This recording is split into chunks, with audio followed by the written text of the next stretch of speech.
तो आज मैंने एक टॉपिक लिया है बुद्धिज्म, है ना। तो ये एनडीए और सीडीएस दोनों के लिए बेनिफिशियल होने वाला है। जितने भी ये सबसे इंटेलेक्चुअल कम्युनिटी होती है दुनिया की, वो कौन सी होती है? अपुन तो जाएगा बाहर। पापा ने कहा ना बेटा, बाहर जगह खतरे से खाली नहीं है। बोले जाना है। समाज के दोहरे मापदंड यू डोंट नो। जब तुम ग्राउंड लेवल में जाओगे तो पता होगा।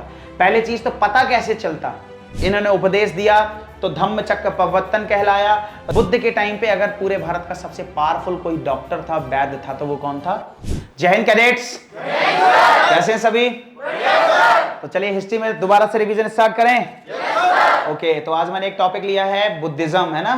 तो आज हम बुद्धिज्म के बारे में डिस्कस करेंगे। ऑलरेडी मैं आपको पढ़ा चुका हूं और आज एक रिवीजन क्लास है बुद्धिज्म की, जिसमें दोबारा से वही कंटेंट मैं आपको एक्सप्लेन करूंगा और आपसे बहुत सारे क्वेश्चंस भी पूछूंगा। और आप लोगों को भी अगर कोई डाउट हो तो आप क्वेश्चन पूछ सकते हैं, ठीक है। स्पर्श रेडी? स्पर्श, हाँ स्पर्श रेडी है, ठीक है। अच्छा, एक चीज और मैं क्लियर कर दे रहा हूं यहीं पे कि ये जो कंटेंट जो मैं यहाँ पे डिलीवर कर रहा हूं आपको, ये एनडीए और सीडीएस दोनों के लिए बेनिफिशियल होने वाला है। एनडीए के लिए मैंने हल्का सा स्टैंडर्ड इसका उठा के रखा है, सीडीएस के हिसाब से भी ये कंटेंट परफेक्ट रहेगा, तो सीडीएस वाले बच्चे भी इसको देख सकते हैं। चलिए शुरू करते हैं भैया। आज हमें कवर करना है प्री बुद्धिज्म, यानी बुद्धिज्म के पहले की सोसाइटी कैसी थी, कैसा कल्चर था, फिलॉसफी के साधन क्या क्या थे, लोगों की जीवन शैली क्या थी, किस तरह के धर्मों को वो मानते थे, किस तरह की फिलॉसफी पे वो चला करते थे। उसके बाद फिर अपन देखेंगे बुद्ध का जीवन क्या था। Then will discuss about the Buddhist teaching and philosophy, और लास्ट में हम देखेंगे बुद्धिस्ट लिटरेचर। यहां से क्वेश्चंस बहुत सारे बनते हैं, और बुद्धिस्ट काउंसिल सबसे लास्ट में देखेंगे। अगर आप मुझसे पूछोगे कि सर यूपीएससी के लिए सबसे इंपॉर्टेंट कौन से हैं, तो ये है वेरी वेरी वेरी इंपॉर्टेंट, क्या? लिटरेचर। उसके बाद बुद्धिस्ट फिलॉसफी भी काफी इंपॉर्टेंट है, और फिर बुद्धिस्ट काउंसिल भी काफी इंपॉर्टेंट है। यानी आपको जो सबसे ज्यादा फोकस करना है वो इन तीन पे करना है। इन पे भी करना है, ऐसा नहीं कि इन पे नहीं करो। सबसे ज्यादा क्वेश्चन बनने के चांसेस इन तीन सेक्टर से रहेंगे, और जिसमें सबसे ज्यादा इंपॉर्टेंट है बुद्धिस्ट लिटरेचर। यूपीएससी के एग्जामिनर का फेवरेट टॉपिक है, ये बात याद रखना बेटा, ठीक है, खास तौर से सीडीएस में। शुरू करते हैं भैया, लेकिन उसके पहले मैं कार्ल मार्क्स की एक थ्योरी आपको बताऊंगा। एग्जैक्टली कार्ल मार्क्स की थ्योरी इसको नहीं कह सकते हम, क्योंकि ये सिद्धांत चला आ रहा है सदियों से। वो थ्योरी क्या है?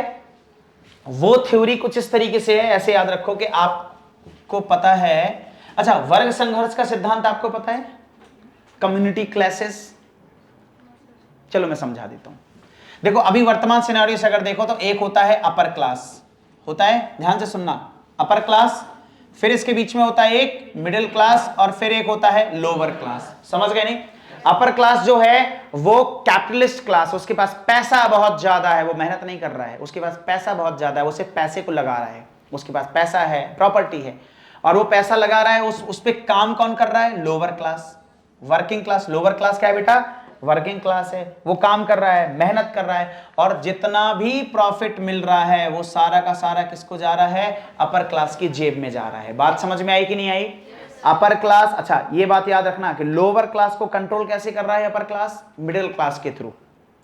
समझ रहे ना? तो अपर क्लास कंट्रोल करता है मिडिल क्लास को, और मिडिल क्लास कंट्रोल करता है लोअर क्लास को, ठीक है। तो आप देखना, पूरी दुनिया में जितने भी बुद्धिमान, सबसे ज्यादा पढ़े लिखे जो लोग होते हैं वो मिडिल क्लास ही होते हैं। एग्जाम्पल दे दूं? वकील, पत्रकार, टीचर, डॉक्टर्स, इंजीनियर्स, समझ रहे हो कि नहीं, और साइंटिस्ट। जितने भी ये सबसे इंटेलेक्चुअल कम्युनिटी होती है दुनिया की, वो कौन सी होती है? तुम कहोगे सर इलॉन मस्क, तो इलॉन मस्क अपर क्लास है। इलॉन मस्क का दिमाग नहीं है, दिमाग है उसके अंडर में जो साइंटिस्ट काम कर रहे हैं, जो इंजीनियर्स काम कर रहे हैं, जो ट्रेडर्स काम कर रहे हैं। समझ रहे हो कि नहीं? तो सबसे बुद्धिमान होता है मिडिल क्लास। आज भी पूरी दुनिया में सबसे बुद्धिमान मिडिल क्लास है। तो अपर क्लास मिडिल क्लास को सारी जिम्मेदारी दे देगा, मैनेजर, सुपरवाइजर, ये सब बना के, और लोअर क्लास को कंट्रोल करेगा वो। लोअर क्लास का काम है सिर्फ काम करना, उसे मतलब नहीं है बाकी किसी चीज से। प्रॉफिट जितना हो रहा है वो सब लोअर क्लास के पैसे से हो रहा है, और वो किसके जेब में जा रहा है? सीधे, यानी ये सबसे ज्यादा काम कर रहे हैं लेकिन उनको प्रॉफिट बहुत कम है। ये कुछ भी काम नहीं कर रहे लेकिन इनके पास पैसा बहुत आ रहा है, फ्लो आ रहा है पैसा। और मिडिल क्लास क्या है? इनके बीच में है। मिडिल क्लास सबसे ज्यादा कंफ्यूजिंग क्लास भी होती है, क्योंकि इनके कॉन्सेप्ट थोड़े से डाइसी हो सकते हैं, क्योंकि इन्हें डर है कि कहीं ये लोअर क्लास ना बन जाएं, और इन्हें उनके दिमाग में गोल है कि इन्हें अपर क्लास बनना है और इसी उहापोह में वो पूरी जिंदगी पड़े रहते हैं। समझ गए कि नहीं? बढ़िया। सबसे बुरी कंडीशन किसकी है? लोअर क्लास की। अगर आप इंडस्ट्रियल पीरियड पे जाओगे तो आप देखोगे 16-16 घंटे 20-20 घंटे काम कर रहे हैं मजदूर। 20 घंटे काम कर रहा है। सोचो 20 घंटे काम कर रहा है, 4 घंटे सो रहा है और सोने के लिए भी एक 3x6 का एक डिब्बा जैसा दे दिया है, उसी में वो सो रहा है। 20 घंटे काम कर रहा है, काम करते करते खा रहा है। अनहाइजीनिक कंडीशंस, बहुत बुरी हालत है। महिलाओं बच्चों को ज्यादा काम पे रखते थे क्योंकि वो सैलरी कम लेते थे। इंडस्ट्रियल पीरियड के टाइम की बात कर रहा हूं मैं। बहुत बुरी हालत है। मशीन में फंस के कोई आदमी मर जा रहा है, उठा के डेड बॉडी फेंक दे रहे हैं पीछे फैक्ट्री के। बहुत बुरी हालत थी इनकी, बहुत ही ज्यादा बुरी। छोटे छोटे बच्चों से काम करा रहे हैं। छोटे छोटे बच्चों को चिमनी के अंदर उतारा जाता था कालिक साफ करने के लिए। उसकी बेयरली लाइफ 15 साल ज्यादा से ज्यादा जी पाएगा। आज भी कोयले के खान में काम करने वाले जो मजदूर होते हैं वो ज्यादा से ज्यादा 15-20 साल ज्यादा नहीं जी पाते। लाइफ एक्सपेक्टेंसी बहुत कम है।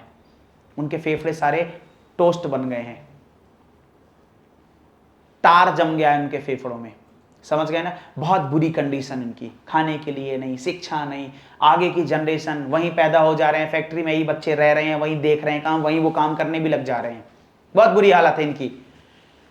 सबसे मौज में है अपर क्लास, सारे नियम यही बना रहे हैं, सारे कानून यही बना रहे हैं। इनको लोअर क्लास को हर चीज से वंचित रखा जा रहा है। अब यहां पर विद्वान कहते हैं कि लोअर क्लास की इतनी औकात नहीं है कि ये इनके खिलाफ जाके सिस्टम को चेंज कर सके। है क्या? नहीं है। अथॉरिटी किसके पास है? अपर क्लास के पास है। तो विद्वान कहते हैं यहां जिम्मेदारी है किसकी? मिडिल क्लास की। मिडिल क्लास की जिम्मेदारी है कि ये आए, लोअर क्लास को यूनाइटेड करें और उनके अथॉरिटी के खिलाफ आंदोलन करें, विद्रोह करके उनकी सत्ता को खत्म करें और अपनी सत्ता को एस्टेब्लिश करें। और जब मिडिल क्लास का कोई एक व्यक्ति क्रांति करके ऊपर बैठ जाएगा, फिर वो equal distribution of the power and equal distribution of the resources वाला खेल खेलेगा। मतलब सबको बराबर बराबर। यानी अगर किसी फैक्ट्री में प्रॉफिट हो रहा है तो वो किसी एक के जेब में नहीं जाएगा, बल्कि इन सबको आपस में बांटा जाएगा। यही है समाजवाद, socialism, equal distribution of the resources. जितनी भी सरकारी कंपनियां होती हैं, जो भी प्रॉफिट होता है, सरकार देखो अपने जेब में नहीं डालती। सरकार क्या करती है? आपस में बांट देगी। इनडायरेक्टली दे सकती है, रोड बना देगी, हॉस्पिटल फ्री कर देगी, एजुकेशन सस्ती कर देगी, कॉलोनीज बनवा देगी लोगों के लिए। समझ रहे हो कि नहीं? ये है। समझ में आ गया? अब तुम्हें मैं लेके चलता हूं आज से 2500 साल पहले। कहां? 2500 साल पहले मगध के आसपास। ठीक है? 4 कम्युनिटी हैं, ब्राह्मण, क्षत्रिय, वैश्य, शूद्र। ठीक है? सबसे बुरी कंडीशन किसकी है? शूद्रों की है। अब क्या इनके पास इतनी क्षमता है कि ये कुछ कर सकते हैं? नहीं। इनको पढ़ने का अधिकार नहीं, इनको कुछ भी करने का अधिकार नहीं, जनेऊ संस्कार नहीं है। ठीक है? कोई बड़ी अथॉरिटी पे नहीं जा सकते हैं। इनके लिए जॉब फिक्स कर दी गई है कि तू यही करेगा तो यही करेगा, दैट्स इट। तू नाई है तो सिर्फ नाई का काम करेगा, तू मोची है तो सिर्फ चमड़े का काम करेगा, तू चांडाल है तो सिर्फ जो है जानवरों की खाल उतारेगा। फिक्स कर दिया है।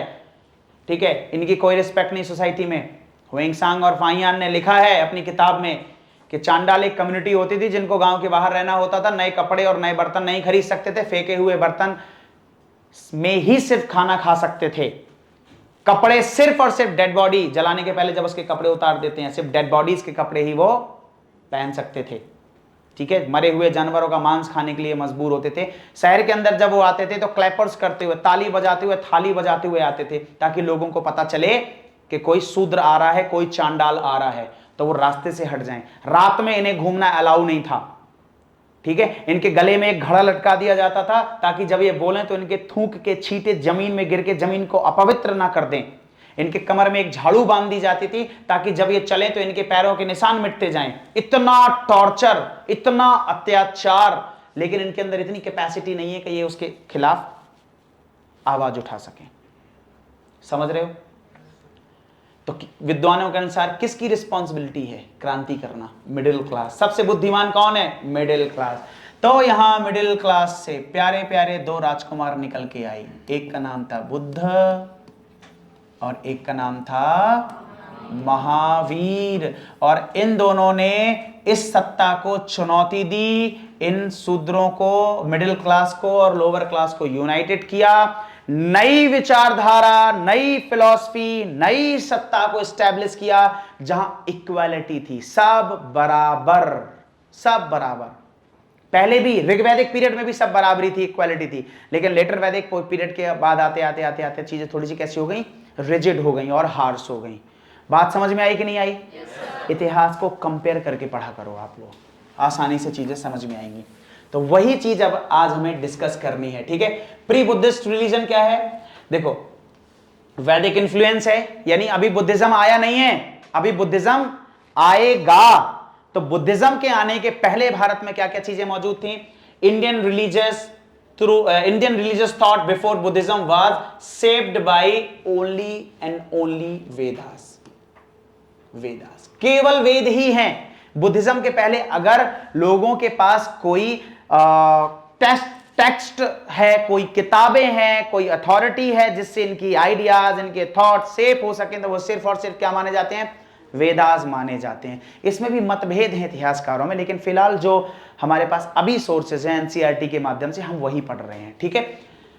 तो वैदिक लिटरेचर है, इसमें 4 वेद हैं, आरण्यक हैं, ठीक है, और ब्राह्मण ग्रंथ हैं, और बाद में उपनिषद आते हैं। समझ रहे हो कि नहीं? तो यहां पर वेद और उपनिषद, वेद क्या है? थोड़े से मटेरियलिस्टिक हैं वेद, और उपनिषद क्या है? फिलॉसफी है। तो फिलोसफिकल अप्रोच के लिए इनके पास सिर्फ और सिर्फ क्या था? उपनिषद, 18 प्रकार के उपनिषद। समझ रहे हो कि नहीं? फिर किसकी पूजा करते थे? वैदिक देवी देवताओं की, अग्नि, इंद्र, सोम, मित्र, वरुण, इनकी पूजा कर रहे हैं। इसके अलावा लेटर वैदिक पीरियड में 3 और नए देवता निकल के आए, जिनको बोलते हैं प्रजापति, और बता सकते हो? विष्णु और प्रजापति, विष्णु और रुद्र। आगे चल के इन्हीं को ही ब्रह्मा विष्णु महेश कह दिया गया। ये लेटर वैदिक पीरियड में निकल के इन देवी देवताओं की पूजा होती थी, ठीक है। यज्ञ होता था, हवन होता था, सविधा को जलाया जाता था, अग्नि के माध्यम से देवताओं तक आहुति पहुंचाई जाती थी। और ये कौन करता था? घर का जो हेड होता था, हाउस होल्ड। यज्ञ परंपरा थी यहाँ पे। You got it? चलिए, फिलॉसफी के नाम पर सिर्फ और सिर्फ उपनिषद है, मैंने अभी आपको बताया।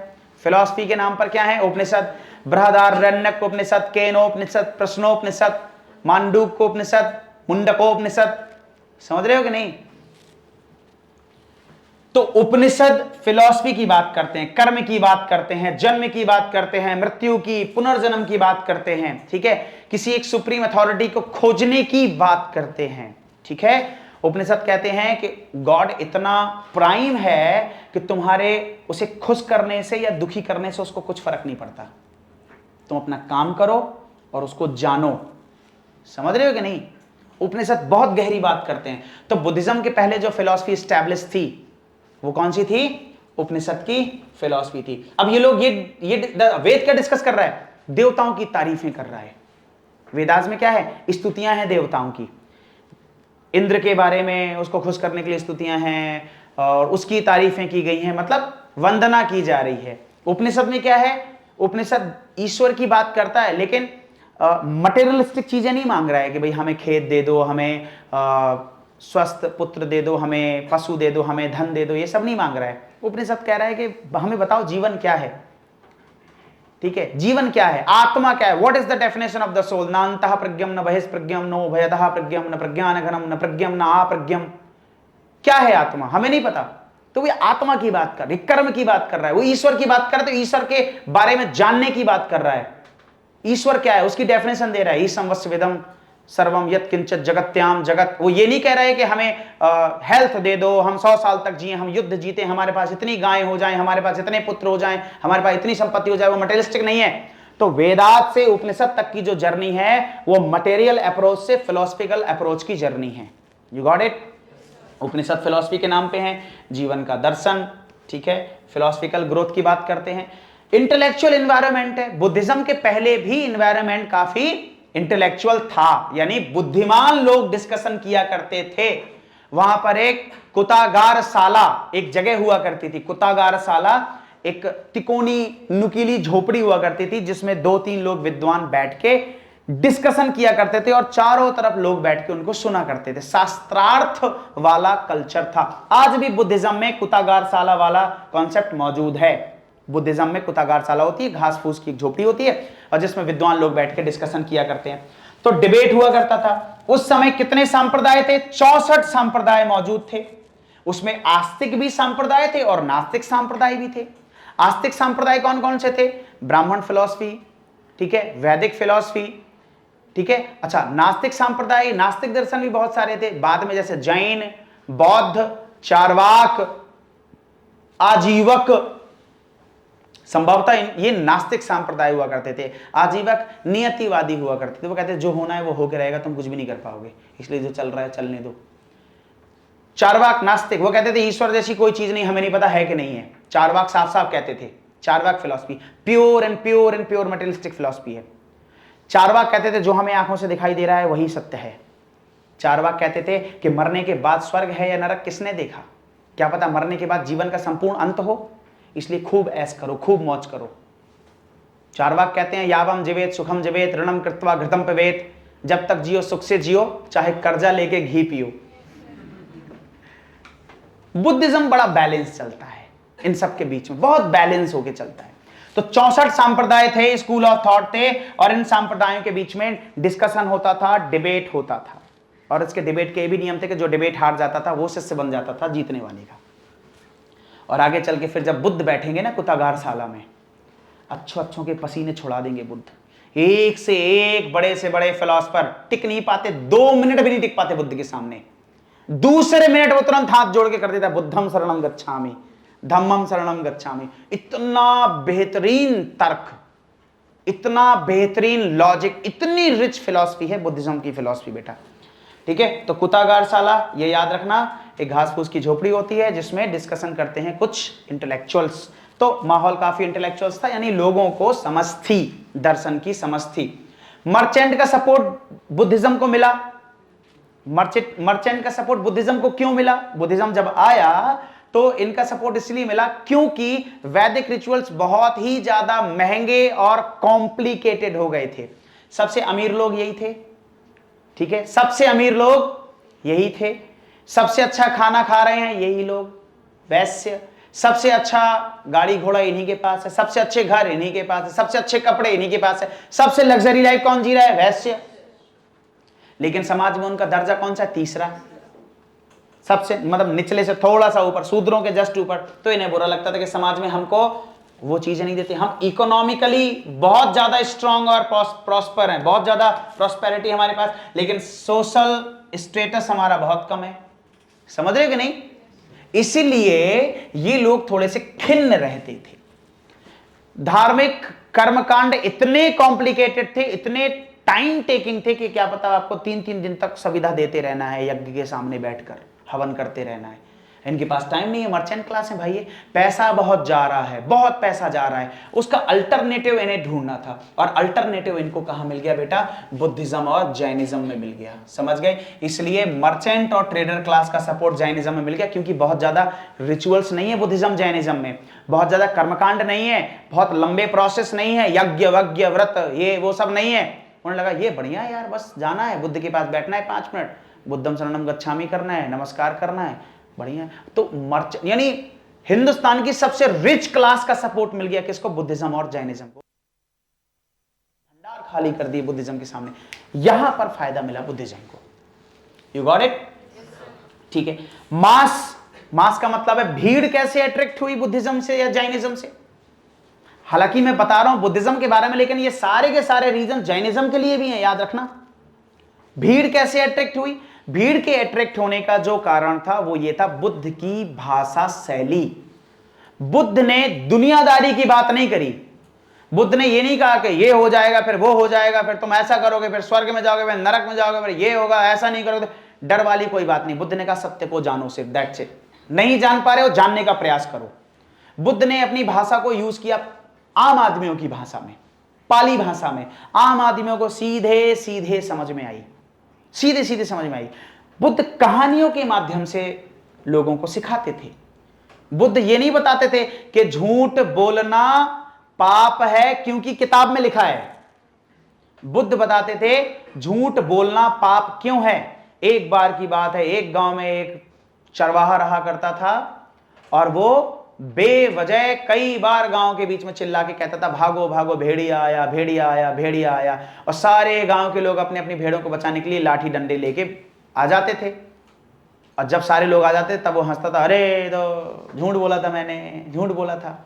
4-5 बार ऐसे किया उसने, एक बार सच में भेड़िया आ गया, चिल्लाता रहा भेड़िया आ गया, भेड़िया आ गया। लोगों ने कहा अरे बदतमीज है, बेवकूफ बना रहा है।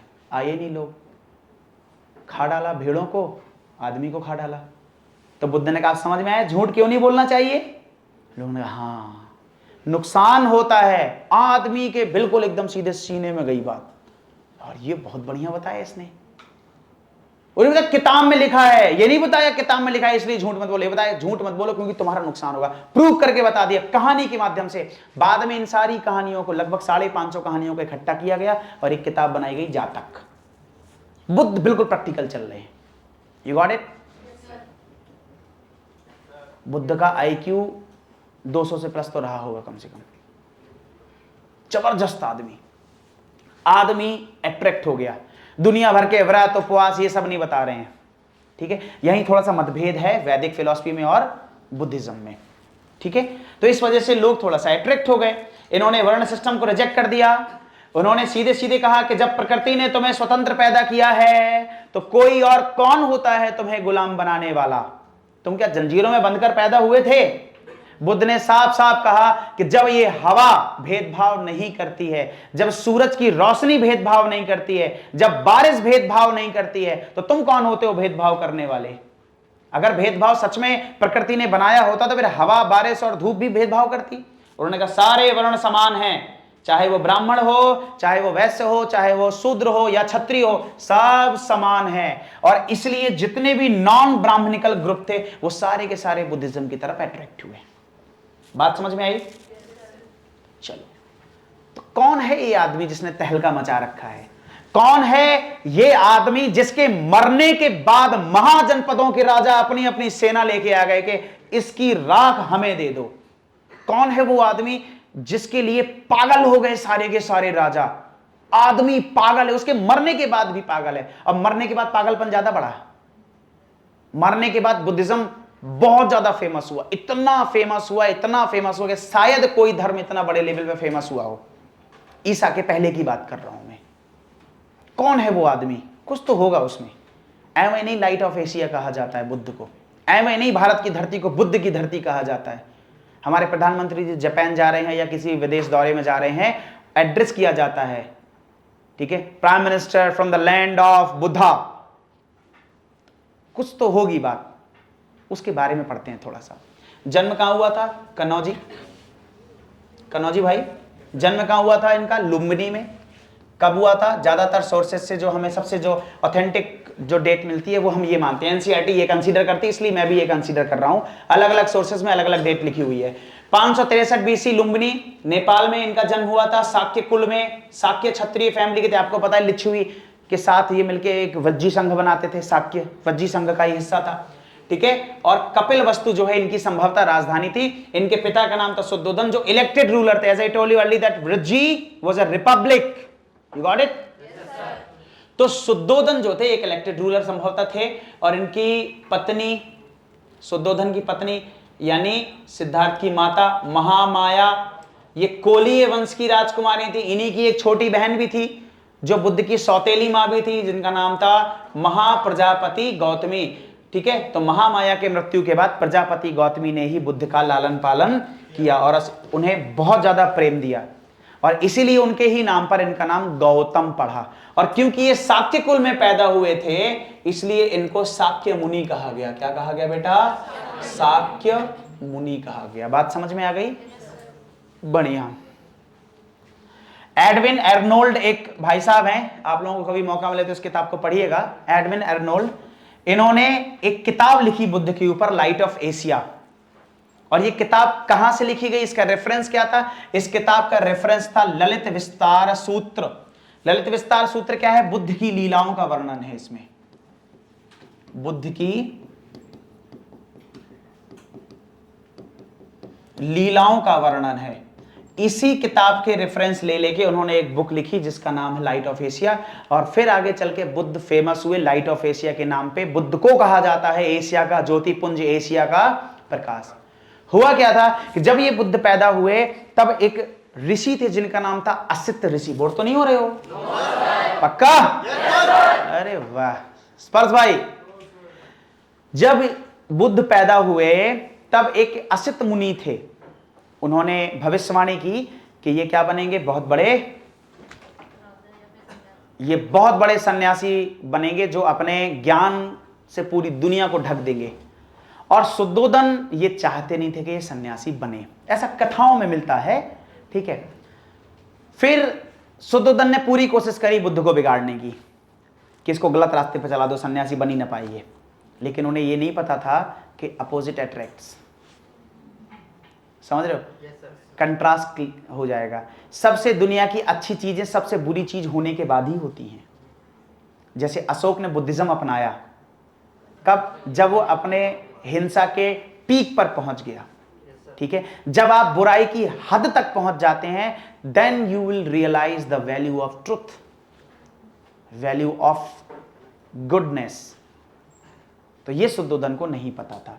शुद्धोदन ने बचपन से ही एकदम चारों तरफ ऐसा माहौल बना दिया कि इन्हें दुख हो ही ना। सारे जितने भी ओल्ड स्टाफ थे वो सारे चेंज कर दिए गए, सारे एम्प्लॉय जितने थे महल के अंदर के वो सारे एकदम यंग, किसी की जरा सा पिंपल भी निकल आए तो उसको जाओ तुम, छुट्टी है तुम्हारी, अब एकदम हेल्दी व्यक्ति रहेगा यहां पे, ठीक है। तो बुद्ध को पता ही नहीं था कि बुढ़ापा क्या होता है, जरा मरण क्या होता है, बुढ़ापा और मृत्यु क्या होती है बुद्ध को पता नहीं, बीमारी क्या होती है बुद्ध को पता नहीं। बचपन से ऐसो आराम में जी रहे हैं। कुछ तो ऐसे भी हमें स्रोत मिलते हैं कहानियों के माध्यम से, कुछ ऐसे ग्रंथ मिलते हैं जिनमें कहा जाता है कि शुद्धोदन ने सिद्धार्थ को प्रोस्टिट्यूशन में भी जो है ढकेलने का प्रयास किया ताकि ये बिगड़ जाए, सन्यासी ना बने। हमें नहीं पता कि ये सत्य है कि नहीं है, लेकिन मिलते हैं कुछ रेफरेंसेस। अब तब भी कुछ नहीं हुआ। फाइनली किसी ने सलाह दी कि इसकी शादी कर दो, शादी कर दोगे तो ये प्रेम में और मोह में फंस जाएगा और फिर इसको ज्ञान की प्राप्ति नहीं हो पाएगी। शादी की गई। इन्हीं के कुल में एक कन्या थी जिनका नाम था यशोधरा, उनके साथ विवाह हुआ और सच में ऐसा हुआ कि वो कुछ टाइम के लिए मोह में फंसे।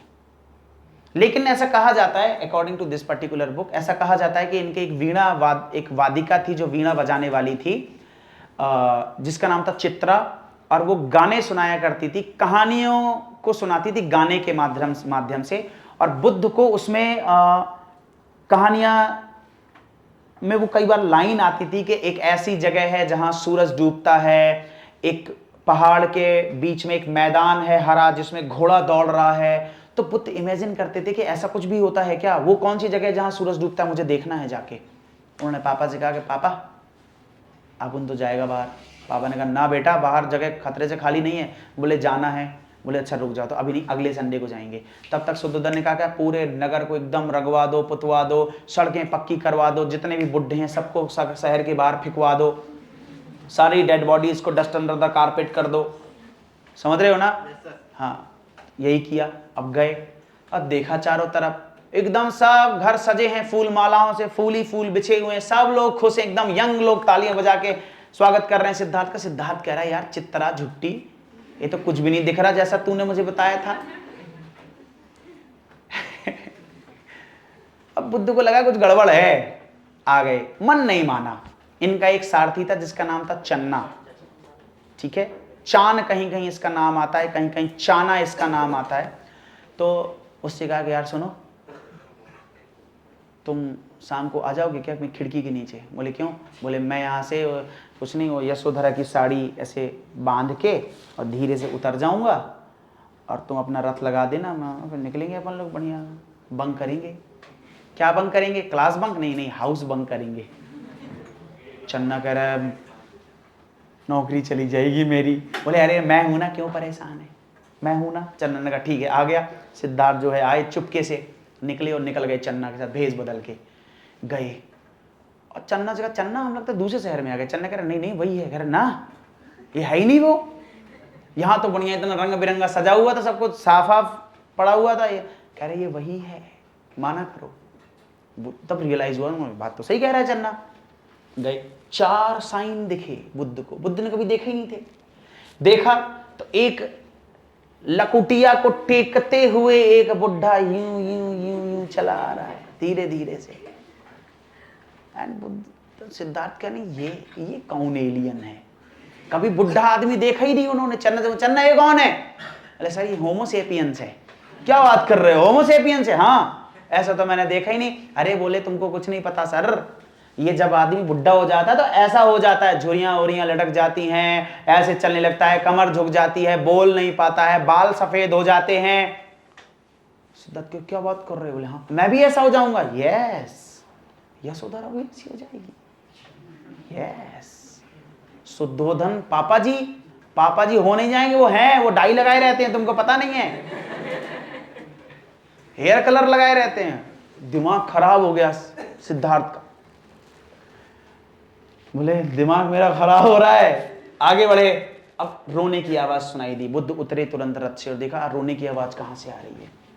भागते हुए देखा तो एक कमरे के अंदर 2 महिलाएं पड़ी हुई हैं, उनके शरीर से पस निकल रहा है, फोड़े हैं, फुंसी है, करा रही हैं, मवाद के साथ खून भी बह रहा है, खूब चिल्ला रही हैं, बहुत बुरी हालत हो रखी उनकी।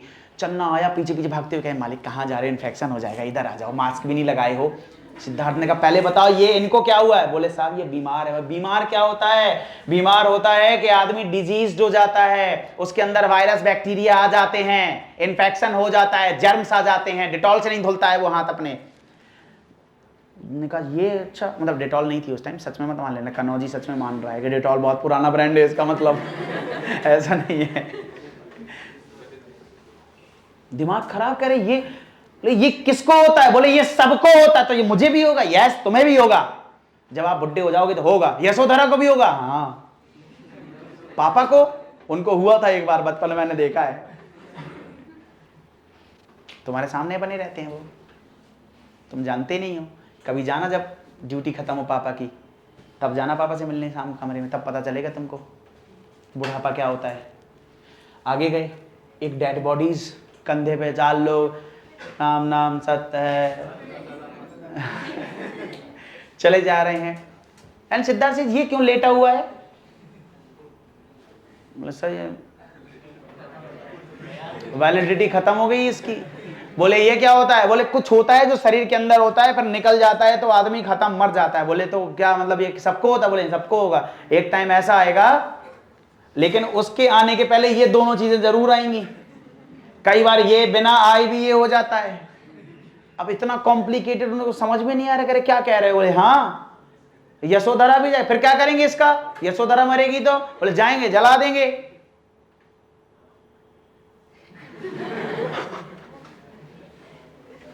आगे बढ़े, एक सन्यासी बैठा हुआ है ध्यान में, मेडिटेशन में। बुद्ध ने कहा ये कौन है? बोले ये सन्यासी। बोले ये क्या करते हैं? बोले ये वो लोग हैं जो लोगों के दुखों को दूर करते हैं, लोगों को सच्चाई के मार्ग पर ले जाते हैं, लोगों के दर्द को कम करते हैं। बुद्ध ने कहा मुझे यही बनना है। चन्ना ने कहा मालिक मेरी नौकरी चली जाएगी, ये मत कहो, इसी से तो बचा रहा है तुम्हारा पिताजी तुमको बचपन से, कुछ नहीं। और ये सारी की सारी कथा मिलती है कि कहां? महाभिनिष्क्रमण सूत्र, ठीक है। और एक और किताब है जिसमें हमें सबसे ऑथेंटिक सोर्स मिलते हैं, महावंशम और दीपवंशम। फिर इन सारे दृश्यों को देखने के बाद बुद्ध का मन खत्म हो गया, अच्छाई की तरफ अट्रैक्ट हो रहे हैं बुद्ध के, मुझे वो अच्छाई देखनी है, मुझे वो सच्चाई देखनी है, मुझे सत्य की खोज करनी है। और बुद्ध ने फिर अपना घर छोड़ दिया एट द एज ऑफ 29 वर्ष की अवस्था में अपने बीवी और बच्चे को सोते हुए छोड़ के बुद्ध निकल गए। और इस घटना को कहा गया महाभिनिष्क्रमण, द ग्रेट एग्जाइल। महाभिनिष्क्रमण, मैंने आपको एक कविता सुनाई थी पिछले लेक्चर में, याद है? कि समाज ने कितने दोहरे मापदंड बनाए हुए हैं ज्ञान के। तो बुद्ध आधी रात में सोते हुए अपनी पत्नी को और बच्चों को छोड़ के चले गए, और 6 वर्ष बाद जब लौटे तो लोगों ने उनके चरण छुए और उनके चरणों के नीचे गिर गए और उन्हें बुद्ध कहा। सोचो अगर यही चीज एक स्त्री करती कि अपने पति और बच्चे को सोता हुआ छोड़कर आधी रात को बाहर निकल जाती सत्य की खोज में, समाज उन्हें क्या कहता जब वो 6 साल बाद वापस लौटती? गालियां, ताने, लांछन, चरित्रहीनता की मिसालें, और यही होती उसकी सत्य की खोज। सबको पता चल जाता ना, इसको भी ज्ञान की प्राप्ति हो गई ना, तुम्हें नहीं पता है। समाज के दोहरे मापदंड यू डोंट नो। जब तुम ग्राउंड लेवल में जाओगे तो पता होगा। पहली चीज तो पता कैसे चलता, बुद्ध के बारे में कैसे पता चला? बुद्ध के बारे में पता चला क्योंकि पुरुष के साथ ऐसा नहीं होता है कि पुरुष अगर घर छोड़ के चला जाए 4-5 दिन तक तो उसे चरित्रहीनता की मिसालें नहीं पेश की जाती हैं, लेकिन स्त्री के साथ ऐसा है। समझ गए ना, समाज के दोहरे मापदंड हैं। चलो आगे देखते हैं। फिलहाल आप लोग सब मैच्योर हो, आप लोगों को बहुत सारी चीजें हैं जो सोच समझ के करनी है, ठीक है। इनलाइटनमेंट 6 साल तक उन्होंने तपस्या की और बोध गया में 35 वर्ष की उम्र में उसको ज्ञान की प्राप्ति हो गई, बोधि वृक्ष के नीचे। अब देखेंगे फिर उसके बाद इन्होंने उपदेश दिया। कहां दिया उपदेश? सारनाथ में, बनारस के पास है सारनाथ में इन्होंने उपदेश दिया। You got it. और उस उपदेश को कहा गया धम्म चक्र प्रवर्तन, या कहीं कहीं इसका नाम मिलता है धर्म चक्र प्रवर्तन, ठीक है। यानी धर्म का पहिया घूमने लगा, धर्म स्टार्ट हो गया। यहां धर्म का मतलब रिलीजन से नहीं है, याद रखना। धर्म का मतलब यहां मोरल कंडक्ट से है, नैतिकता से है धर्म का मतलब, समझ गए कि नहीं। और फिर 80 वर्ष की अवस्था में बुद्ध की मृत्यु हो गई 483 बीसी के आसपास कुशीनगर में। उस टाइम कुशीनगर का नाम कुशीनारा था और इसे कहा गया महापरिनिर्वाण, ठीक है, महान मोक्ष। तो ये 3 घटनाएं बुद्ध के जीवन की याद रखना। जब बुद्ध ने ज्ञान की प्राप्ति की, जब बुद्ध ने अपने ग्रह को त्यागा तो महाभिनिष्क्रमण कहलाया, ठीक है। और जब इन्होंने उपदेश दिया तो धम्म चक्र प्रवर्तन कहलाया। और जब इन्होंने संपूर्ण मोक्ष की प्राप्ति हुई उनको, यानी इनका देह त्याग दिया इन्होंने और चले गए, तो इसको महापरिनिर्वाण कहा गया, ठीक है। तो ये सारी के सारी इनके जो उपदेश हैं वो मिलते हैं धम्म चक्र प्रवर्तन सूत्र में। जो पहला उपदेश है ये धम्म चक्र प्रवर्तन सूत्र में लिखे गए हैं। बात समझ में आई कि नहीं आई?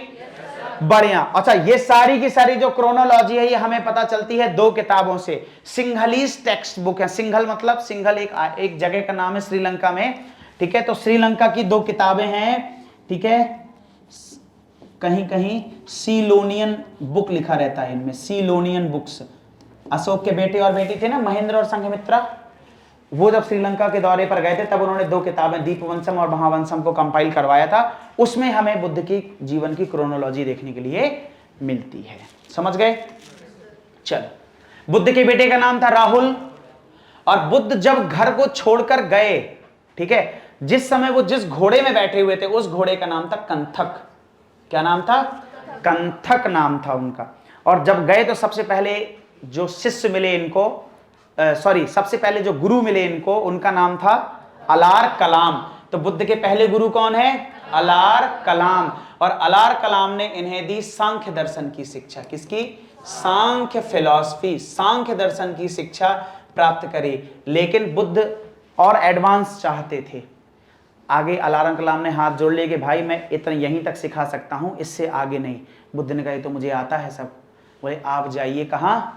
काशी, बनारस के पास, ठीक है। वहां गए। काशी में इनको दूसरे गुरु मिले, उद्दालक रामपुत्र, ऐसे करके उनका नाम अक्सर मिलता है देखने के लिए हमें किताबों में। दूसरे गुरु मिले, वहां उन्होंने और एडवांस शिक्षा की। फिर उन्हें रियलाइज हुआ कि नहीं ये तो सब मुझे पहले से आता है। फिर वो उन्होंने कहा सेल्फ मेडिटेशन करूंगा मैं। कई गुरु उन्होंने चेंज किए। चन्ना कौन है? उनका सारथी और बचपन का दोस्त। सुभद्र कौन है? सुभद्र है जिसको बुद्ध ने बौद्ध धर्म में शामिल किया था। वो आखिरी व्यक्ति, अपने मृत्यु के पहले बुद्ध के द्वारा बौद्ध धर्म में शामिल हुआ आखिरी व्यक्ति सुभद्र। ये मैं क्यों कह रहा हूं? क्योंकि क्वेश्चन में आएगा कि which one of the following person is not directly related to the Buddha, या was not contemporary of Buddha, Buddha का समकालीन नहीं है या बुद्ध से संबंधित नहीं है। समझ गए ना? इसलिए मैं साथ ही साथ बताता जा रहा हूं। देवदत्त कौन है? बुद्ध का चचेरा भाई, जिन्होंने बुद्ध को खत्म करके संघ का प्रमुख बनने की भी कोशिश की थी। बुद्ध के जीते जी भी संघ का प्रमुख बनने की कोशिश की थी देवदत्त ने। आगे चल के इसको संघ ने बाहर निकाल दिया था। बाद में बुद्ध बन गया था, बुद्ध से चिढ़ता था। लेकिन जीवक, जीवक कौन है? जीवक है एक वैद्य, एक रॉयल फिजिशियन। आपने बिंबिसार का नाम सुना है? मगध का राजा बिंबिसार, अजातशत्रु का पिता, है ना। तो उसका एक फिजिशियन था, उसका एक डॉक्टर था जिसका नाम था जीवक। और जीवक बुद्ध से संबंधित क्यों है? एक बार प्रसेनजित बीमार हो गया, कौशल का राजा। तब बिंबिसार ने जीवक को भेजा कि जाओ इलाज करके आओ। इलाज किया, सही हो गया। एक बार काशी में बुद्ध को फूड पॉइजनिंग हो गई। तब जीवक गया, बुद्ध का इलाज किया, सही हो गए। बुद्ध ने कहा कि ये धम्म मित्र है। क्या है? धम्म मित्र, यानी धम्म का मित्र है ये, क्योंकि मेरी जान बचाई है इसने। और ऐसा ये भी कहा जाता है कि एक बार ऐसा भी होता कि काशी में किसी को एक बीमारी थी, अब ट्यूमर टाइप की कोई बीमारी थी, उसको भी इसने सही कर दिया था। यानी बुद्ध के टाइम पे अगर पूरे भारत का सबसे पावरफुल कोई डॉक्टर था, वैद्य था, तो वो कौन था? जीवक था, याद रखना। और कहा जाता है सालवती एक गणिका थी, ठीक है, उनका ये पुत्र था। गणिका जानते हो? गणिका, नगर वधू, उस टाइम पे प्रोस्टिट्यूट्स को गणिका कहा जाता था और उनका काफी अच्छा पॉजिटिव स्टेटस था सोसाइटी में, उनको सम्मान दिया जाता था, ठीक है। फिर आता है एक खतरनाक आदमी जिसने अपनी फिलॉसफी से दुनिया को हिला के रख दिया, वो है गोसाल मसखरी पुत्र। कहीं कहीं इनका नाम मक्खली गोसाल भी मिलता है, मक्खली गोसाल। यही है आजीवक संप्रदाय के फाउंडर, आजीवक संप्रदाय के संस्थापक। कहा जाता है कि नियतिवादी धर्म है, जो होगा वो होके ही रहेगा, ठीक है। ये जो आजीवक संप्रदाय है ये एक हेटेरोडॉक्स एक हेटेरोडॉक्स संप्रदाय मतलब नॉन वैदिक संप्रदाय है। इसको भी एक तरह से ऐसे मान सकते हो तुम, ये भी नास्तिक परंपरा का है, नास्तिक परंपरा का, समझ रहे हो ना, जो वेदों की अथॉरिटी को एक्सेप्ट नहीं करता, नॉन वैदिक ये एक धर्म है। और कई लोग ऐसा भी कहते हैं कि बुद्धिज्म और जैनिज्म की रूट यही देखने के लिए मिलती हैं आजीवक संप्रदाय में, काफी सारी चीजें कॉमन है और ये बुद्धिज्म और जैनिज्म से भी पहले का धर्म है, तो बहुत सारी चीजें कॉमन मिलती हैं इसमें, ठीक है। मक्खली गोसाल। चलो अब आते हैं बुद्ध के कंटेम्परेरी रूलर्स या बाकी के लोग। तो बिंबिसार बुद्ध के कंटेम्परेरी थे, मगध के राजा थे, पता है सभी को, है ना, बुद्ध को काफी सपोर्ट भी किया है। प्रसेनजित कौशल के राजा थे और बुद्ध के काफी फ्रेंडली भी थे, ठीक है। अजात शत्रु शुरू में बुद्ध से नफरत करता था लेकिन बाद में बुद्ध के शरण में चला गया था, ठीक है। और बुद्ध के महापरिनिर्वाण के टाइम पे यही सबसे पहले सेना लेके पहुंचा था कि हड्डियां मैं लूंगा सिर्फ बुद्ध की। महापरिनिर्वाण के टाइम पे अजातशत्रु मौजूद था। फिर आता है उदयन, कौशाम्बी का एक राजा, मगध का राजा उदयन नहीं, कौशाम्बी का राजा जब बुद्ध ने विजिट की है तब उदयन था। फिर वर्धमान महावीर, ये तो इनके रिश्तेदार भी हैं, समझ रहे हो, लिच्छवी के रिश्ते से लगता है इनका कोई रिश्ता। तो वर्धमान महावीर जो हैं जैन धर्म के फाउंडर, वो भी बुद्ध के कंटेम्परेरी हैं। और सबसे बड़ी बात है इसी टाइम पे चीन में भी एक फिलोसफर है जिसको कहते हैं कन्फ्यूशियस, कॉन्गजी, किंग कॉन्ग नहीं, कॉन्गजी, ये चाइनीज फिलोसफर हैं, 5th सेंचुरी बीसी के आसपास, इनको बुद्ध का कंटेम्परेरी माना जाता है। फिर आते हैं वो लोग जो बुद्ध के जीवन से संबंधित हैं लेकिन बुद्ध के कंटेम्परेरी नहीं है, समकालीन नहीं है, लेकिन कहीं ना कहीं बुद्धिज्म से जुड़े हुए हैं, जैसे नागसेन, इन्होंने एक बुक लिखी है मिलिंद पान्हो, मिनांडर एक ग्रीक राजा है, उसको उपदेश दिया है, प्रश्नोत्तर। नागसेन, अशोक बुद्ध के टाइम के नहीं है लेकिन बुद्ध से रिलेटेड है। नागार्जुन, भारत के आइंस्टीन, शून्यवाद के जनक, ठीक है, मध्यमकारिका, इन्होंने कमेंट्री लिखी। फिर आते हैं अश्वघोष, इन्होंने बुद्ध की पहली संस्कृत बायोग्राफी लिखी, बुद्ध चरित्र, नागसेन, अश्वघोष। और फिर आते हैं कनिष्क, महायान बुद्धिज्म को पूरी दुनिया में प्रमोट करने वाला राजा, जिसको दूसरा अशोक भी कहा जाता है, कनिष्क को सेकंड अशोक भी कहते हैं। बोलो बात समझ में आई कि नहीं आई? बढ़िया से। तो ये कंटेम्परेरी नहीं है बुद्ध के लेकिन रिलेटेड हैं बुद्ध से। बात समझ में आई कि नहीं? बढ़िया। अब याद रखना वो फार्मूला याद है, LBSK। मेरे एक टीचर थे केमिस्ट्री के, गिरीश शुक्ला जी, ठीक है, उन्होंने मुझे ये बताया था।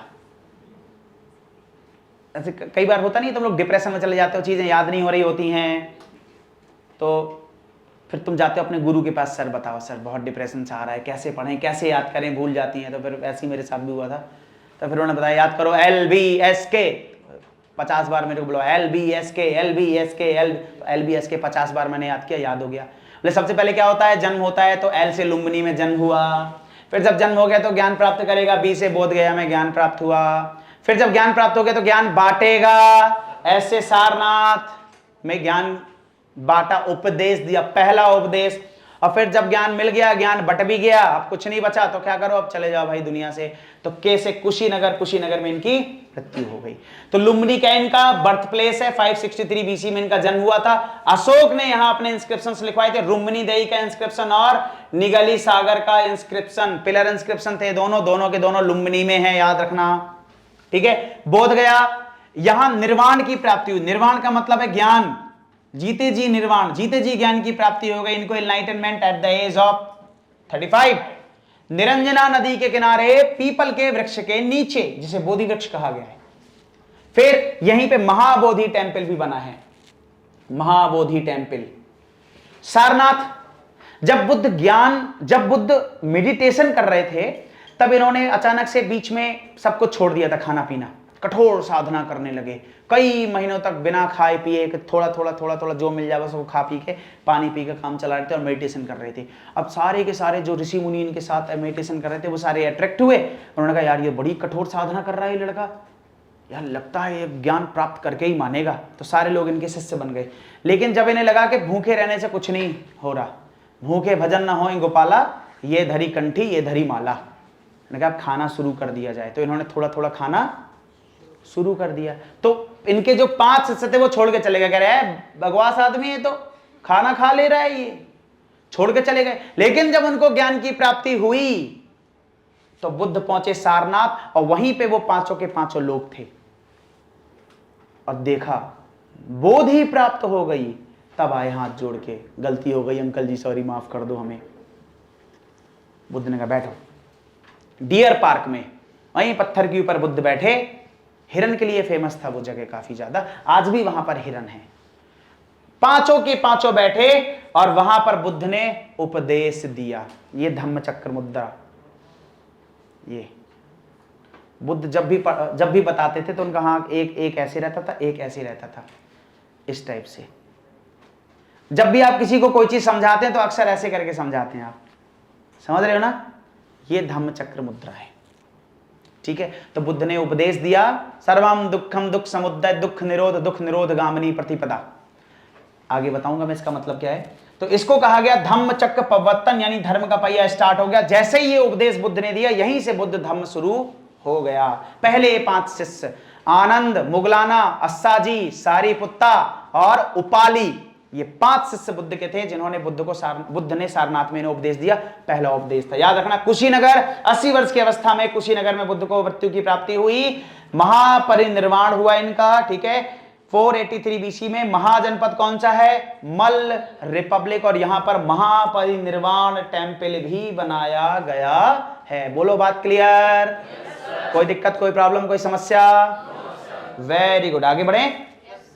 अब बुद्ध के जीवन से संबंधित और भी कुछ शहर देख लेते हैं। बोर तो नहीं हो रहे? मजा आ रही है ना? आपको सुजाता की कहानी पता है कि नहीं? कहो तो सुनाओ 2 मिनट के अंदर। उपाली शिष्य थे बुद्ध के, लड़का कन्नौजी। हाँ, तुम्हें क्या हो गया बेटा? गुड़िया रानी, चिड़िया रानी, व्हाट हैपेंड? क्या हुआ? पानी खत्म। लो, अब क्या होगा? अब तो पाकिस्तान जीत जाएगा। हाँ, चलो भाई। तो हुआ क्या? सुजाता की कहानी बड़ी फेमस है, ललित विस्तार सूत्र में हमें मिलती है देखने के लिए कहानी। जिस पेड़ के नीचे बुद्ध बैठे हुए थे वहीं पे एक नीलंजना नदी थी। अब बुद्ध का शरीर इतना जर्जर हो गया था, वीक हो गया था, कमजोर हो गया था, कई दिनों से कुछ नहीं खाया था। जैसे तैसे कहा जाता है उन्होंने नीलंजना नदी को पार किया, लेकिन इतनी हिम्मत नहीं थी कि वो और आगे चल सके, तो वो बैठ गए वहीं बुद्ध के नीचे, पेड़ के नीचे बैठ गए, बोधि वृक्ष के नीचे, पीपल का पेड़ था, और ध्यान लग गया उनका। कहा जाता है कि वह पूर्णिमा, बैसाख पूर्णिमा कहते हैं, पूर्णिमा की रात थी। हर पूर्णिमा के दिन वहां जंगलों में रहने वाले जो लोग थे वो अपने वन देवता के लिए, जंगल देवता के लिए, या कोई आदिवासी देवता होंगे उनके लिए खीर बनाया करते थे और उस पेड़ के नीचे रख दिया करते थे। ऐसा कहते थे कि ये मान्यता थी उनकी, ट्राइबल लोगों की। तो सुजाता एक लड़की थी, छोटी सी प्यारी सी बच्ची थी। खीर उसके हाथ से उन्होंने कहा कि जाओ बोधि वृक्ष के नीचे रखाओ, पीपल के वृक्ष के नीचे रखाओ। पीपल की पूजा भी ट्राइबल कल्चर है, याद रखना, नेचर वर्शिप किया करते थे वो। अब जैसी सुजाता गई, छोटी सी बच्ची इनोसेंट है, उसने देखा एक आदमी बैठा हुआ है ऐसे ध्यान मग्न है, उसे लगा यही जंगल देवता है, वन देवता है। उसने उन्हीं के सामने थाली रखी, प्रणाम किया और चली गई। अब मध्य रात्रि को कहा जाता है बुद्ध की आंख खुली और बुद्ध ने देखा कि खीर रखी। अब भूख लगी थी बहुत तेज बुद्ध को, बुद्ध ने वो खीर उठाई और खा ली और कटोरा रखा साइड में, और फिर उन्होंने ध्यान लगाया। एनर्जी आई शरीर में थोड़ी सी, कार्ब गया, carb is a food of mind, दिमाग गया, दिमाग की नर्व्स एक्टिव हुई, और एक्टिव कहा नहीं, मैंने बताया नहीं था कि दुनिया में कोई भी चीज तब होती है जब उसके कंट्रास्ट में नेगेटिव चीज अपने टॉप पर पहुंच जाती है। भूख जब उनके टॉप पर पहुंची तब उन्होंने खाना खाया, तब उन्हें जो सेटिस्फैक्शन फील हुआ, एंड देन ही रियलाइज कि यार हैप्पीनेस इज एवरीवेयर। यह संसार दुख से भरा है, लेकिन अगर तुम छोटी छोटी खुशियों को भी तुम अगर पकड़ो तो तुम खुश रहोगे, खुश हो सकते हो। And then he start thinking, और फिर उनका जब ध्यान लगा, और जब ध्यान लगा तो वो फिर उसी रात पूर्णिमा को उनको बुद्धत्व की प्राप्ति हुई। ये कुछ उस तरीके से जैसे हार्ड डिस्क से लैपटॉप कनेक्ट हो जाना, पूरा का पूरा डेटा ट्रांसफर, कुछ अब एग्जैक्टली जैसे मैं नहीं बता सकता हूं कि अगर मैं अंधा हूं बचपन से तो मैं नहीं बता सकता कि पीला कलर कैसा होता है, लाल कलर कैसा होता है, क्योंकि मैंने देखा ही नहीं है। उसी तरीके से जब तक आपको ज्ञान मिले ना, आप उसको एक्सप्लेन नहीं कर सकते। तो मैं एक्सप्लेन नहीं कर पा रहा हूं, मुझे भी किसी ने एक्सप्लेन नहीं कर पाया, ठीक है। फिर उत्तर भारत में वो मान्यता आ गई। अच्छा, जब आदिवासियों को पता चला कि भाई वो एक आदमी वो बैठा हुआ है, सारे के सारे लोग भाग के गए, ऐसे सामने हाथ जोड़ के खड़े हो गए। बाद में जब वो बुद्ध बने तो उन्हीं आदिवासी लोगों को लगा कि भैया हमने खीर खिलाई थी तभी ये बुद्ध बने, अगर हम खीर ना खिलाते, मतलब हमारे खीर में कुछ था। और फिर उत्तर भारत में मान्यता बन गई कि उस दिन पूर्णिमा के दिन, वैशाख पूर्णिमा के दिन चंद्रमा से अमृत की वर्षा होती है, और वो अमृत खीर में गया और उस खीर को बुद्ध ने खाया और उनको बुद्धत्व की प्राप्ति हो गई। तब से लेके आज तक हर नॉर्थ इंडिया की मदर उस पर्टिकुलर पूर्णिमा की रात को खीर बनाती है, छत में रखती है कि इसमें अमृत गिरेगा, सामने अपने टिंगर टिंगरी टब्बर को खिलाएंगे, और थोड़ा 1% तो बुद्धि बुद्ध की जैसी आ जाए कम से कम, समझ रहे हो ना। वो आज भी वो परंपरा है, लेकिन नहीं, कम से कम 75 बार उसको खीर खिला दो तब भी वो मोहल्ले का सबसे बदतमीज लड़का था, है और रहेगा। खीर में कुछ नहीं था, अंदर से स्पार्क जगाना पड़ता है। बुद्ध का आखिरी वाक्य शायद आपको ना पता हो, बुद्ध ने मरते मरते कहा था, आपो दीपो भवा, अपना दीपक स्वयं बनो, बी योर ओन लाइट, किसी के भरोसे मत रहो। बुद्ध को सेल्फ रियलाइज हुआ, खुद से ज्ञान की प्राप्ति हुई, खुद से ज्ञान की प्राप्ति करो, खुद से सत्य की खोज करो। खैर, सब पहला उपदेश कहां दिया?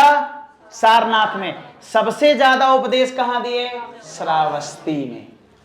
इवन कहा जाता है कि जब बुद्ध को महापरिनिर्वाण प्राप्त हुआ, जब बुद्ध को मृत्यु प्राप्त हुई, उसके एक बरसात पहले वो श्रावस्ती में ही रुके हुए थे। अब बरसात का क्या मसला है? 12 महीने में बुद्ध केवल 8 महीने घूम घूम के प्रचार प्रसार किया करते थे, और जो 4 महीने बारिश के महीने होते हैं उस समय वो रुका करते थे, कहीं नहीं जाते थे। तो अंतिम बार ये रुके थे श्रावस्ती में। वैशाली एक ऐसा शहर है, आपको पता है वज्जी की राजधानी थी वैशाली, लेकिन यहीं पे वैशाली जब बुद्ध गए तो चारों तरफ से महिलाएं आईं। अब बोली कि ये बताइए, आपने संघ बनाया, बुद्ध संघ बनाया, उसमें सिर्फ पुरुषों को शामिल किया, महिलाओं को शामिल क्यों नहीं किया? तो बुद्ध अब कुछ नहीं बोले। आनंद ने फिर उनको मनाया कि सर, संघ में महिलाओं और पुरुषों दोनों को शामिल करना चाहिए, नहीं तो इसमें स्त्रियां अपने आप को अलगाव महसूस करेंगी। तब आनंद के जोर देने पर, आनंद के कहने पर बुद्ध ने वुमेन को भी भिक्षुनी यानी नन, भिक्षुणी के रूप में मान्यता दे दी कि अब बौद्ध संघ में महिलाएं भी शामिल हो सकती हैं। और पहली महिला जो भिक्षुणी बनी वो थी महाप्रजापति गौतमी, ठीक है, उनकी खुद की मां। कौशाम्बी में बुद्ध ने जब विजिट किया था तब उस समय वो दिन वहां का राजा था। राजगीर में पहली बुद्धिस्ट काउंसिल हुई थी। सतपर्णी एक गुफा है, राजगीर में अजातशत्रु ने कराई थी। सप्तपर्णी या सतपर्णी कहते हैं इसको, अलग अलग जगह अलग अलग नाम मिलते हैं इसके, ठीक है। तो राजगीर में पहली बुद्धिस्ट संगीत यानी बौद्ध काउंसिल हुई थी। फिर कपिल वस्तु क्या है बेटा, सबको पता है, उत्तर प्रदेश में जो पिपर हवा है ना, यहाँ नेपाल बॉर्डर के पास, वहां कहा जाता है कपिल वस्तु में ही बुद्ध पले बढ़े। जन्म हुआ था लुम्बिनी में, लेकिन इनका लालन पालन पोषण हुआ कपिल वस्तु में। फिर सांची स्तूप, याद रखना सांची स्तूप बुद्ध के जीवन से डायरेक्टली रिलेटेड नहीं है। सांची स्तूप को अशोक ने बनवाया था, भोपाल के पास पड़ता है ये, ठीक है। और यहां पर बुद्ध के अवशेष यानी अस्थियां रखी गई हैं उस स्तूप के अंदर। सांची स्तूप अशोक ने बनवाया था, अशोक ने सबसे ज्यादा स्तूप बनवाए। किताबों में मिलता है 85,000 स्तूप बनवाए थे, 80,000 85,000, थोड़ा सा एग्जेजरेटेड लगता है ये, ठीक है।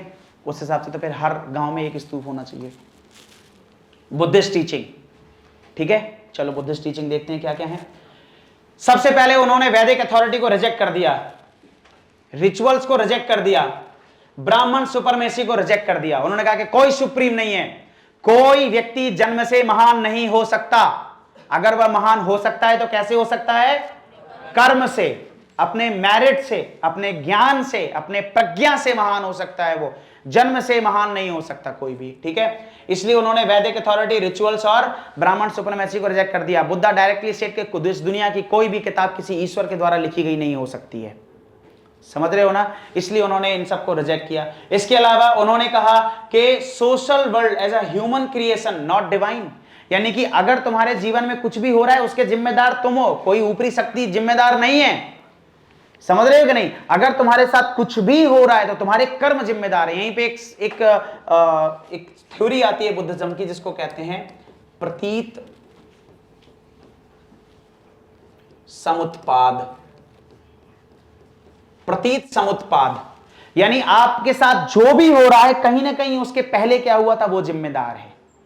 अगर तुम्हें मोच लगी है इसका मतलब है कि पत्थर रास्ते में आया था और तूने ध्यान नहीं दिया इसलिए मोच लगी, इसलिए नहीं मोच लगी कि किसी ने तुमको धक्का मार दिया या कोई ईश्वर तुमको मोच लगवाना चाह रहा था। प्रतीत समुत्पाद, उन्होंने कहा कि जो भी तुम्हारे साथ हो रहा है उसके लिए तुम जिम्मेदार हो या तुम्हारे कुछ पिछले कर्म जिम्मेदार हैं, इसके जस्ट पहले वाली कोई एक्टिविटी जिम्मेदार है। इन्होंने प्योरिटी होलीनेस ऑफ कंडक्ट पे जोर दिया। इन्होंने कहा कि भाई आप पवित्र रखो अपने मन को, अपने विचारों को, और प्रैक्टिकल सॉल्यूशन की बात करो। अगर धंधा में बरकत नहीं हो रही है तो कोई यंत्र, कोई तंत्र, कोई फोटो, कोई तस्वीर, कोई मंत्र लिख लेने से कुछ नहीं होगा। एग्जाम्पल देके बता रहा हूं। अगर धंधे में बरकत नहीं हो रही है इसका मतलब है तुम्हारी टेक्निक गलत है, तुम्हारी दुकान गलत लोकेशन पे है, तुम अच्छे से ऐड नहीं कर पा रहे हो, समझ रहे हो ना, एडवर्टाइजमेंट नहीं कर पा रहे हो, तो वो फोटो फाटा लगाने से, मंत्र पढ़ने से कुछ नहीं होगा। बुद्ध ने कहा प्रैक्टिकल सॉल्यूशन की बात करो। कोई भी स्पिरिचुअल डिस्प्यूट या सेलिबेसी से कुछ नहीं होता। सेलिबेसी करो अपनी पवित्रता के लिए, समझ रहे हो ना, मटेरियलिस्टिक कॉजेस के लिए, मटेरियलिस्टिक किसी डिमांड के लिए मत करो इन सारी चीजों को। आगे बुद्ध की एक अनिक्य सिद्धांत आता है, क्षणिक। उन्होंने कहा यह संसार अनिक्य है यानी क्षणिक है, परमानेंट नहीं है, ठीक है, ट्रांजिसेंट है। ट्रांसेंट का मतलब क्या होता है, बदलाव वाला, जो बदलता रहता है। उन्होंने तो साफ साफ बोला आत्मा भी परमानेंट नहीं है, आत्मा भी। अनंत का सिद्धांत दिया है बुद्ध ने, अनंत डॉक्ट्रिन। बुद्ध ने साफ साफ कहा आत्मा जैसी कोई चीज नहीं है, एक कॉन्शियसनेस है जो कुछ पर्टिकुलर चीजों के रेशियो में मिलने की वजह से एक कॉन्शियसनेस फ्लो होने लगी है, उसको हम आत्मा कह देते हैं। आत्मा क्या है, कॉन्शियसनेस है। लेकिन अगर तुम्हारा शरीर समाप्त होगा तो तुम्हारी आत्मा भी समाप्त हो जाएगी। बुद्ध कह रहे हैं, बुद्ध आत्मा को अमर नहीं मानते। आप मानते, आप इसे मानते? मैं तो अभी खोज रहा हूं कि सत्य क्या है। अब मैं क्या मानता हूं ये अभी मैं किसी नतीजे पे पहुंचूंगा तब बताऊंगा ना, मैं खुद ही किसी नतीजे पे नहीं पहुंचा हूं, समझ गए। बुद्ध, अच्छा उस हिसाब से देखो तो एआई, आर्टिफिशियल इंटेलिजेंस क्या है, कुछ चीजों का कॉम्बिनेशन है, पर्टिकुलर रेशियो है, और वो एक जगह पे उसको आइडियल कंडीशंस मिल गई हैं, वो फ्लो होने लगी है, वो इंटेलिजेंस बन गई है, वो बुद्धि बन गई है। तो हम ये नहीं कह सकते कि चैट जीपीटी जिंदा है, कि वो आत्मा है, ग्रॉक एक आत्मा है। और ये मैं तो और भयानक तुम्हारे दिमाग में एक डिलेमा क्रिएट कर दे रहा हूं। कम टू द औकात, अनंत पे आते हैं। बुद्ध ने साफ साफ कहा है कि कोई परमानेंट सोल जैसी चीज मौजूद नहीं है। बुद्ध नॉन थीस्टिक हैं, कुछ लोग इनको एग्नोस्टिक भी कहते हैं, कुछ लोग इनको नास्तिक भी कहते हैं। एग्नोस्टिक का मतलब है संशयवादी, जो ना ये कहे कि ईश्वर है और ना ये कहे कि ईश्वर नहीं है। ठीक है, कोई भी मतलब ऐसे मानो तुम लोगों ने समुच्चय पढ़ा है मैथ्स में, सेट। जब भी कोई बुद्ध से पूछता था कि ईश्वर है कि नहीं तो बुद्ध कहते थे फाई। कोई पूछता था ईश्वर है कि नहीं तो बुद्ध कहते थे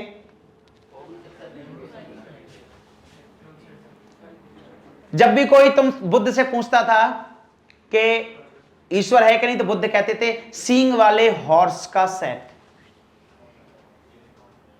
मतलब यह एक अव्याकृत प्रश्न है, हमें नहीं पता।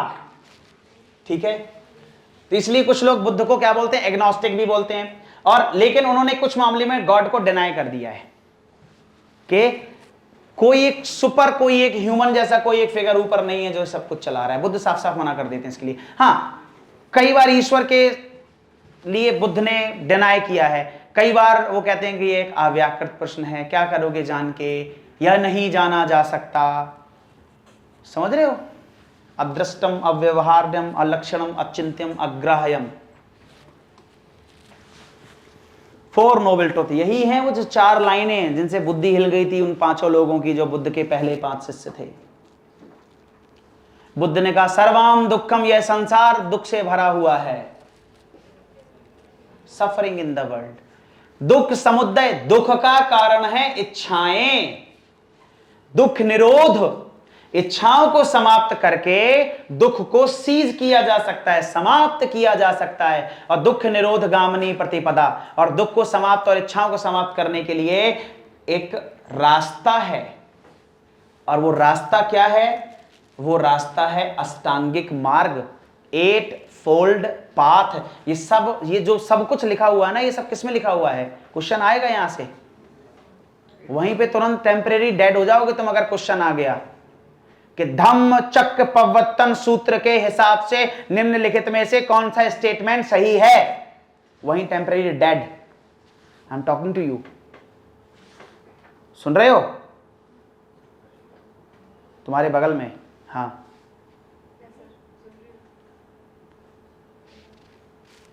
हैंग कर गई थी मुझे लगा। ये अष्टांगिक मार्ग है, इसको निर्वाण पद भी कहते हैं। ठीक है, निर्वाण प्राप्त करने का रास्ता। बुद्ध ना तो लग्जरी को सपोर्ट करते हैं, ना ही बहुत एक्सट्रीम एसेटिसिज्म को सपोर्ट करते हैं। यानी बहुत कठोर जीवन भी नहीं जीना है तुम्हें, और बहुत ही लग्जरी जीवन। अगर सर्दी लग रही है तो ये नहीं कि 5 कंबल ओढ़ के सो जाओ। 5 कंबल ओढ़ा, एसी 32 में सेट करी, ठीक है, 13 हीटर लगा दिया अगल बगल, खिड़की दरवाजे सब बंद कर दिया, बढ़िया आराम से। नहीं, और ऐसा भी नहीं कि एकदम सारे कपड़े उतार के बैठ जाओ ऐसे ध्यान कर लो बालकनी पे। बुद्ध कहते नहीं, बीच का रास्ता। एक चद्दर से काम चल रहा है, एक चद्दर लो बस। एक्सट्रीम कुछ भी नहीं, ना तो एक्सट्रीम पॉजिटिव ना ही एक्सट्रीम नेगेटिव। कबीर इसको बहुत खूबसूरती से कहते हैं, अति का भला ना बोलना, अति की भली ना चूप, और अति का भला ना बरसना, अति की भली ना धूप। बहुत ज्यादा धूप अच्छी नहीं है, बहुत ज्यादा बारिश भी अच्छी नहीं है, और बहुत ज्यादा चुप रहना भी अच्छा नहीं है, और बहुत ज्यादा बोलना भी अच्छा नहीं है। एक्सट्रीम, यानी बुद्ध सपोर्ट कर रहे हैं किसको? मिडिल मार्ग, मध्यम मार्ग को सपोर्ट कर रहे हैं। तो ये मध्यम मार्ग क्या है? यही है सम्यक दृष्टि, सही बैलेंस्ड तुम्हारा दृष्टिकोण होना चाहिए। सम्यक संकल्प, सही एकदम बैलेंस्ड रेजोल्यूशन होना चाहिए तुम्हारा।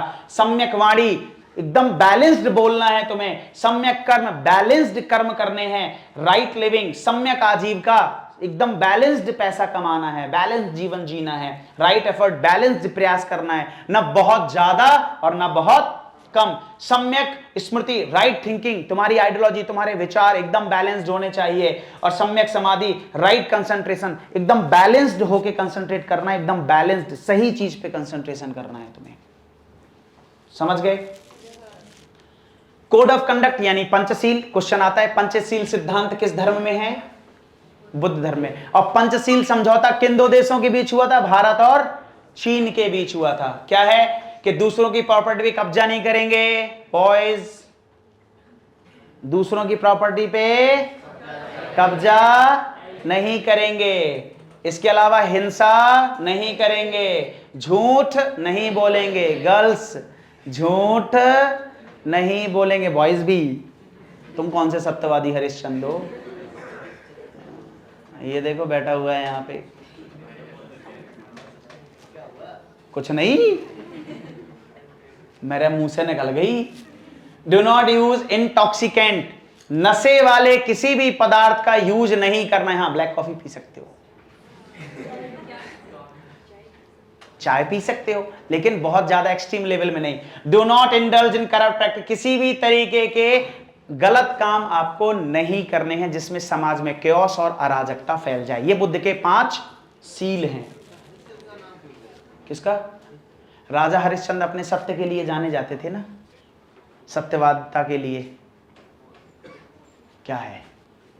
इधर पढ़ ले बच्चे, चलो इधर देखते हैं। कर्म और रीबर्थ। कर्म और रीबर्थ क्या है? बुद्ध कह रहे हैं, अच्छा, बुद्ध कर्म पे विश्वास रखते हैं और पुनर्जन्म पे विश्वास रखते हैं, ठीक है। बुद्ध कहते हैं कि भैया आपके जो आप कर्म करोगे उसका आपको इमीडिएट एक्शन मिलेगा, एक्शन रिएक्शन, न्यूटन का 3rd लॉ। और एक्शन ही डिटरमाइन करेंगे तुम्हारी जिंदगी कैसी होगी, ना कि कोई देवी और देवता डिटरमाइन करेगा। इसके अलावा हर व्यक्ति अपनी डेस्टिनी खुद चुनेगा, खुद बनाता है। आपके कर्म से ही आपकी डेस्टिनी, आपके नियति, आपका भाग्य निर्धारित होगा, ना कि किसी डिवाइन पावर से। बुद्ध पुनर्जन्म पर विश्वास रखते हैं, ठीक है। इसको ट्रांसमाइग्रेशन ऑफ सोल कहते हैं। ये कहते हैं कि आत्मा परमानेंट नहीं है, लेकिन हाँ इधर से इधर जा सकती है। वो कुछ चेन ऑफ कॉन्शियसनेस है, एक कोई रेशियो ऑफ कॉन्शियसनेस है जो एक पर्टिकुलर फ्लो में बह रहा है, उसे ही हम आत्मा कह देते हैं। बुद्ध कह रहे हैं ऐसा। फिर salvation possible during life. Buddha कहते हैं कि मोक्ष जीते जी संभव है, जीते जी आप इस दुनिया में रहते हुए भी इस दुनिया से अलग हो सकते हैं। मोक्ष जीते जी संभव है। इसलिए जब उन्हें ज्ञान की प्राप्ति हुई तो बुद्ध को कहा गया कि निर्वाण की प्राप्ति हो गई। किसकी प्राप्ति? निर्वाण की। जरूरी नहीं है कि ये मरने के बाद ही हो, जीते जी भी हो सकता है, ठीक है। ये लड़की खड़ी हो जाए, ये माइक पहुंचा दो इसके पास जल्दी से। नहीं, तुम्हारे आगे, हाँ हाँ खड़े हो जाओ। चलो 2-3 क्वेश्चंस तुमसे पूछूंगा मैं, जल्दी से बताओ, एकदम रिवीजन के तौर पे, ठीक है। आप बताओ कि बुद्ध का जन्म कहां हुआ था? लुम्बिनी। अशोक ने वहां पर कौन सा पिलर इंस्क्रिप्शन एस्टेब्लिश कराया था? अभी मैंने बताया, उसको बताने देना। तुम्हारा नाम क्या बेटा? हाँ, कोमल। इसमें तुमने ऑप्शन नहीं मांगे। एग्जैक्टली यही तो मैं कह रहा हूं। मुझे आज कुछ दिख ही नहीं रहा है। कुछ भी नहीं दिख रहा? इधर आ जाओ, इधर बैठ जाओ, आगे आ जाओ। और ये चीज तुम्हें 1.5 घंटे बाद पता चली।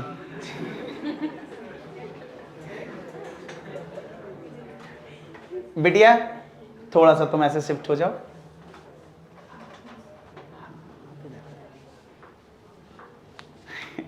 पंद्रह मिनट और मैं ऐसे पढ़ा देता तो इसको निर्वाण की प्राप्ति हो जाती।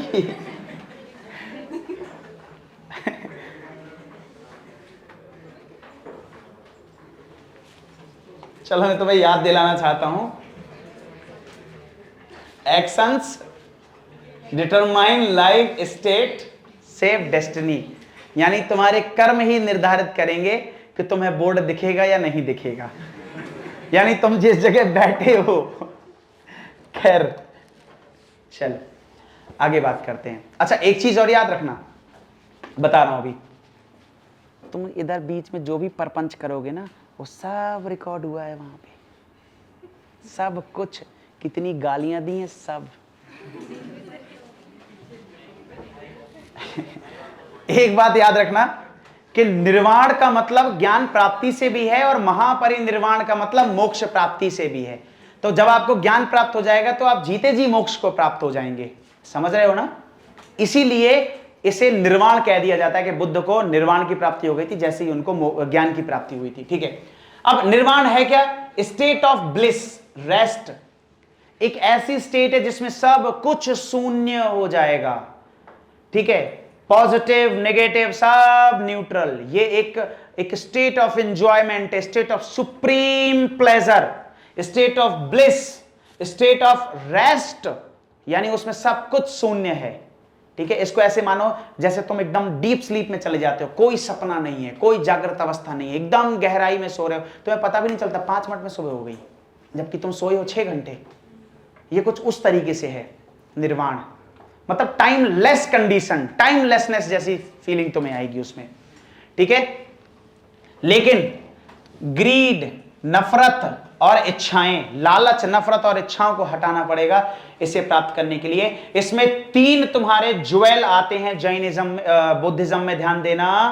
जैसे जैनिज्म में त्रिरत्न है, वैसे ही इसमें 3 पिलर हैं। सील, कहते नहीं सुशील, कहते नहीं लड़का बड़ा सुशील है, इसका मतलब क्या होता है? कंडक्ट, यानी उसके काम अच्छे हैं, बात अच्छे से करता है, एक्टिविटी अच्छी है, रिस्पेक्ट करता है, बात मानता है, अपने ड्यूटी जिम्मेदारी अच्छे से निभाता है, उसको कहते हैं हम सील, मोरल कंडक्ट।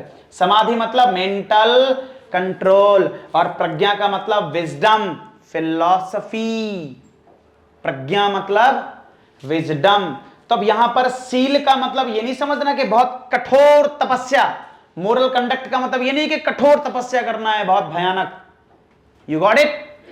यहां का मतलब है बैलेंस्ड वे में जीवन जीना है। समझ गए कि नहीं? यहीं पे शून्यवाद क्या है? आगे चल के बौद्ध फिलॉसफी को कहा गया शून्यवाद, और शून्यवाद की फिलॉसफी किसने दी प्यारे बच्चों? नागार्जुन ने। याद रखना, बुद्ध के मृत्यु के कई 100 साल के बाद शून्यवाद आया।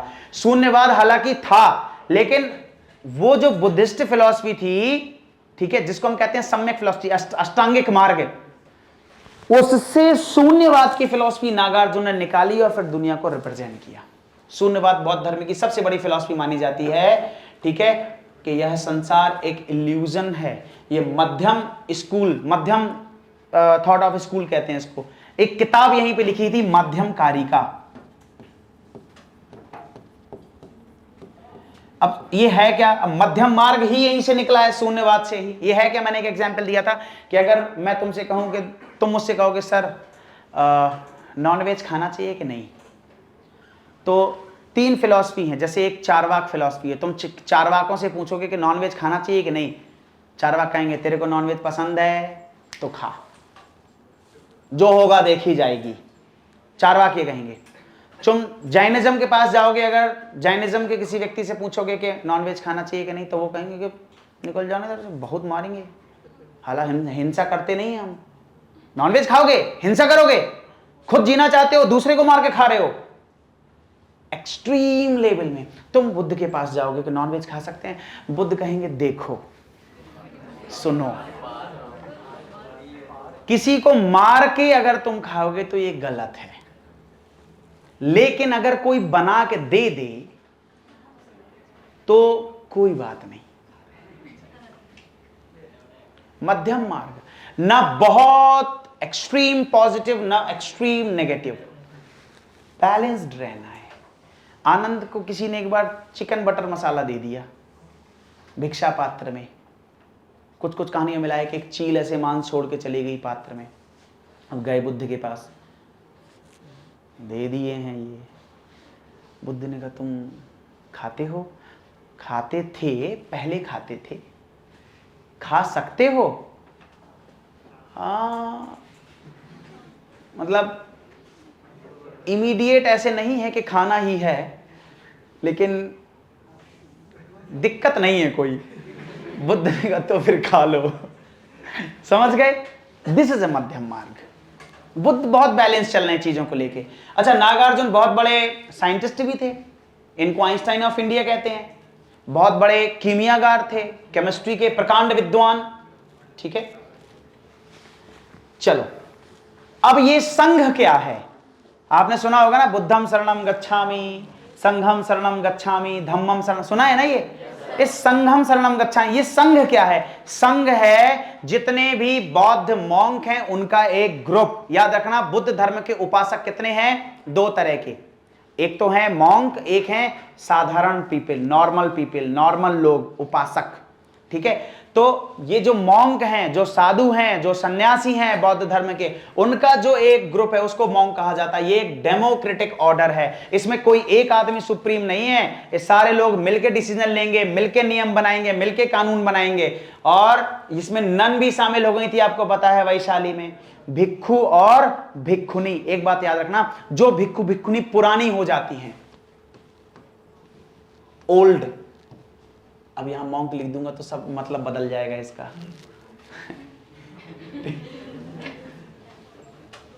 मैं बता दे रहा हूं, ठीक है। जो बहुत बूढ़ा मॉन्क है, ठीक है, जो बहुत बुजुर्ग है, विद्वान है, जानने वाला है, ज्ञान बहुत है, उसको कहेंगे हम थेरा। और कोई भिक्षुणी है, वो बहुत बुजुर्ग हो गई हैं, बहुत अनुभव उनके अंदर है, तो उसको कहेंगे थेरी। ये सब तो पहली थेरी कौन होगी? प्रजापति गौतमी। समझ गए? बढ़िया। तो यहां पे डिसिप्लिन स्पिरिचुअल प्रैक्टिसेस करते हैं ये बुद्धिस्ट मॉन्क और नन, ठीक है। और यहां एक बात याद रखना, किन किन लोगों को बौद्ध संघ में शामिल होने की परमिशन नहीं थी। अगर आप बुद्ध धर्म में शामिल होना चाहते, संघ में शामिल होना चाहते, तो आपके ऊपर कोई कर्जा नहीं होना चाहिए।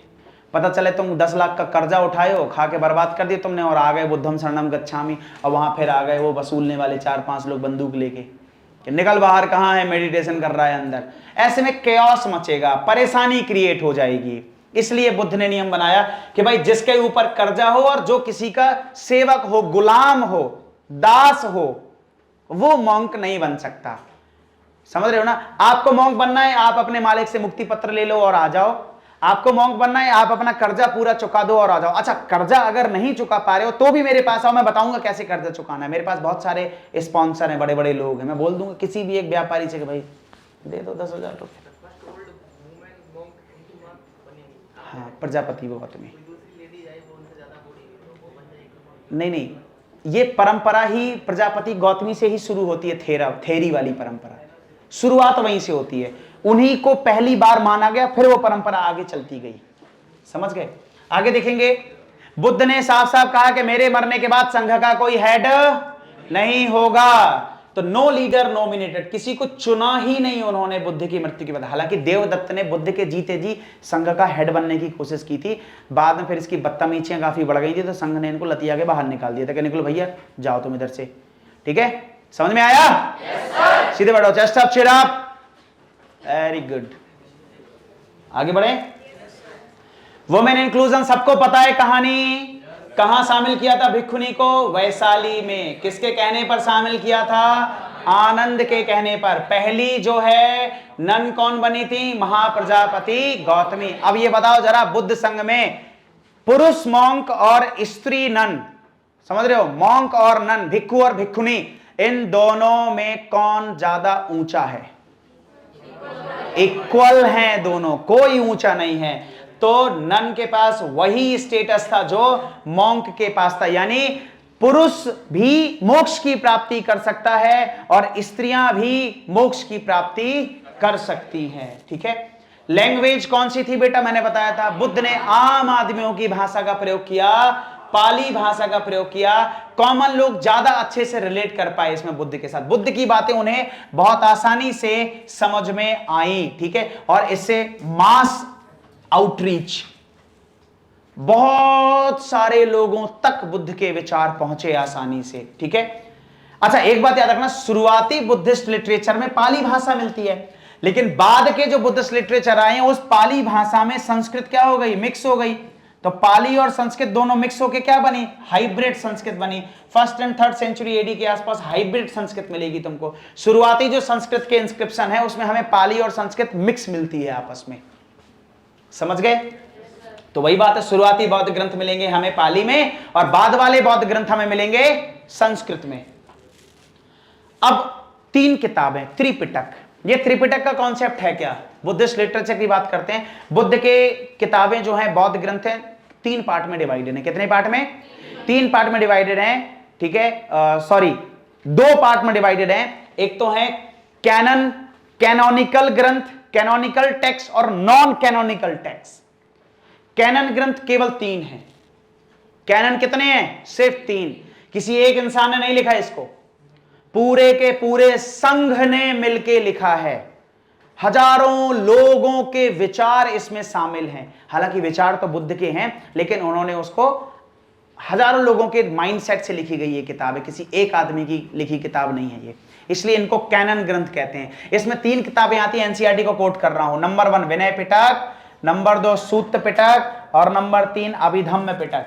विनय पिटक क्या है? ये है मोनेस्टिक डिसिप्लिन, यानी संघ के लोगों के लिए बनाए गए नियम कानून, बौद्ध भिक्षु और भिक्षुओं के लिए बनाए गए नियम कानून, इनको सील कहा जाता है, कंडक्ट, मोरल कंडक्ट। दूसरे सूत्र पिटक, सूत्र संस्कृत में इसको कहते हैं सूत्र पिटक, बुद्ध के दिए गए सारे के सारे उपदेशों को एक साथ कंपाइल किया गया, चैप्टर वाइज, टॉपिक वाइज, ठीक है, उसको कहा गया सूत्र पिटक। यह बुद्ध की टीचिंग है। इसमें तुम्हें देखने के लिए मिलेगा समाधि और प्रज्ञा दोनों, ज्ञान और फिलॉसफी दोनों मिलेंगे। और फिर एक किताब है जो अशोक के टाइम पे कंपाइल हुई थी और सबसे कॉम्प्लिकेटेड किताब पूरे बुद्धिज्म की, वो है अभिधम्म पिटक। इसमें है pure and pure Buddhist philosophy, बौद्ध दर्शन, फिलॉसफिकल एनालिसिस है। और ये इसमें शामिल है प्रज्ञा। देखो, सील, समाधि और प्रज्ञा तीनों चीजें हैं ना, तो केवल सील है मोनास्टिक डिसिप्लिन में, और समाधि और प्रज्ञा है सूत्र पिटक में, और सिर्फ प्रज्ञा है अभिधम्म पिटक में। बात समझ में आ गई? अब इनके भी कई सारे पार्ट हैं, अंगुत्तर निकाय, दीघ निकाय, मध्यम निकाय, समझ रहे हो ना? ठीक है, बहुत सारे इनके पार्ट हैं। आप लोग देखिएगा, लिखिएगा खुद से ढूंढ के कि विनय पिटक की कितनी किताबें हैं, सूत्र पिटक की कितनी। अब मैंने बताया था ना, मतलब 22-23 किताबें हैं इन तीनों के पार्ट अगर मिला लिए जाएं तो।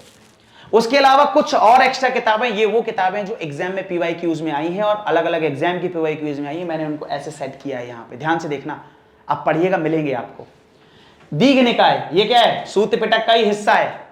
बुद्ध के सबसे लंबे उपदेशों की किताब है ये, सबसे बड़ी किताब मानी जाती है पूरे के पूरे सूत्र पिटक की, ठीक है। लॉन्ग सरमन्स है। किस भाषा में है?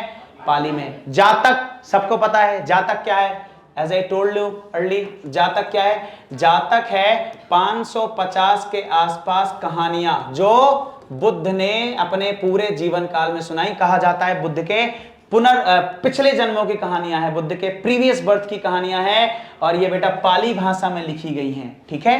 और कब लिखी गई हैं? 1st मिलेनियम एडी के आसपास। और ये धीरे धीरे एड ऑन होती गई। बुद्ध के जो शिष्य थे वो पास ऑन करते गए, जनरेशन बाय जनरेशन, और बाद में इनको कंपाइल कर लिया गया, ठीक है। फिर आता है बुद्ध चरित्र। ये बुद्ध की पहली ऑथेंटिक बायोग्राफी है, संस्कृत भाषा में अश्वघोष ने लिखी है। इसकी भाषा क्या है प्यारे बच्चों? संस्कृत है, याद रखना। अश्वघोष कौन था? कनिष्क के दरबार में था, कनिष्क के टाइम पे लिखी गई थी। फिर आता है बुद्ध की लीलाओं का वर्णन, ललित विस्तार सूत्र। इसी का अंग्रेजी ट्रांसलेशन आसान बना के किया गया है, लाइट ऑफ एशिया। फिर आता है जिसमें मिलता है कि अशोक ने कैसे बुद्ध धर्म को अपनाया और अशोक ने किस तरीके से स्तूप बनवाए, बुद्ध धर्म को फैलाया। अशोक रिलिक्ट डिस्ट्रीब्यूशन, बुद्ध के अवशेष को कई सारे पार्ट में बांटा और हर एक पार्ट के ऊपर एक स्तूप बनवाया, और किस तरीके से उसने स्तूप कंस्ट्रक्शन कराया। यह सब मिलता है किसमें? अशोक वदनम, ठीक है। लेकिन अशोक के बुद्ध धर्म में कन्वर्ट होने की जो डिटेल कहानी मिलती है वो दीपवंशम महावंशम से मिलती है। इसके बाद एक बौद्ध भिक्षु थे जिनका नाम था नागसेन, और उस समय एक ग्रीक राजा था जिसका नाम था मिनांडर, ठीक है। तो एक बार क्या हुआ, ग्रीक राजा मिनांडर की और नागसेन की डिबेट हो गई, और इस डिबेट में नागसेन से ऊट पटांग के क्वेश्चन इसने फेंकने शुरू किए, भयानक क्वेश्चन। नागसेन बहुत शांतिपूर्वक इसका एक एक का जवाब उन्होंने बहुत लॉजिकल तरीके से दिया। आगे चल के उनके पूरे के पूरे इस कन्वर्सेशन को कंपाइल कर लिया गया किताब में, और उसका नाम रखा गया मिलिंद पान्हो। मिनांडर ही कौन है?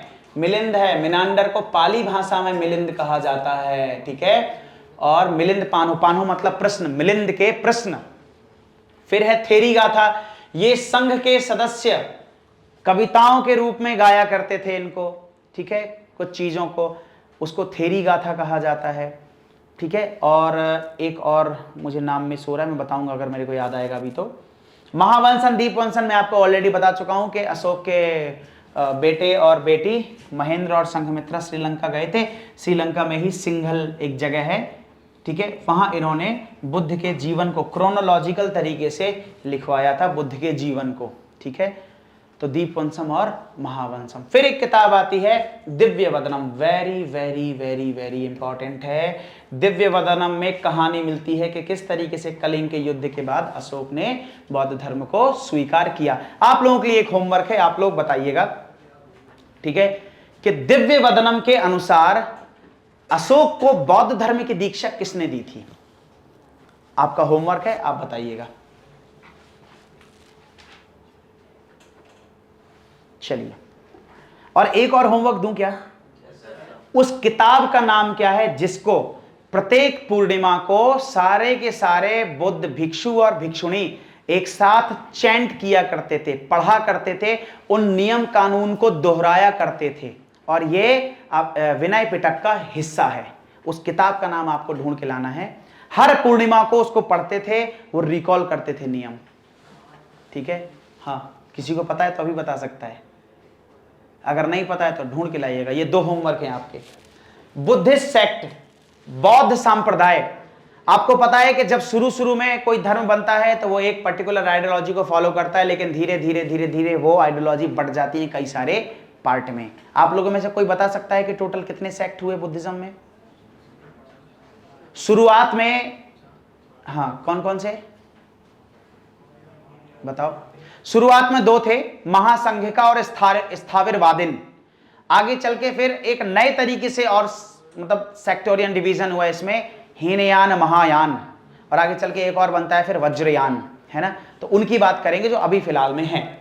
तो महायान ये 4th सेंचुरी के आसपास बना था। ये लोग थोड़े से लिबरल थे। कैसे थे? लिबरल थे, उदारवादी थे, उदारवादी थे, लिबरल मतलब बहुत ही ज्यादा कठोर नियम कानून को नहीं मानना है। ये 4थी बुद्धिस्ट काउंसिल हुई थी और ये 72 AD कश्मीर कनिष्क के आसपास हुई थी, यहां पर याद रखना। लेकिन ये बहुत ज्यादा पॉपुलर हुई कब? 4th सेंचुरी CE के आसपास आते आते। बन पहले गया था, मतलब महायान पहले बन चुका था, लेकिन प्रॉपर तरीके से जो शेप में आया, प्रॉपर जो इसके आइडियाज आए, वो आए 4th सेंचुरी के आसपास। अगर कोई क्वेश्चन पूछे कि महायान शाखा कब अलग हुई बुद्धिज्म से, तो आप तुरंत लिख देना 4थी बुद्धिस्ट संघी थी 4th बुद्धिस्ट काउंसिल के आसपास कश्मीर में। You got it? फीचर क्या क्या है? ये लोग बुद्ध को एक सुपर ह्यूमन की तरह नहीं मान रहे हैं, बुद्ध को ईश्वर मान रहे हैं, ये बुद्ध को गॉड मान रहे हैं कि बुद्ध क्या है? गॉड हैं, और जितने भी देवी देवता हैं वो सब बुद्ध के नीचे हैं। तो इन्होंने बुद्ध की पूजा करनी शुरू कर दी, आइडल वर्शिप करनी शुरू कर दी, इन्होंने मूर्ति पूजा शुरू कर दी, बेटा बुद्ध की मूर्ति पूजा शुरू कर दी। इसके अलावा यहां पर कुछ सेमी डिवाइन फिगर आए। सेमी डिवाइन फिगर क्या है बेटा? सेमी डिवाइन फिगर है बोधिसत्व। बोधिसत्व कौन लोग हैं? 2 एक्सप्लेनेशन है। बोधिसत्व कौन लोग हैं?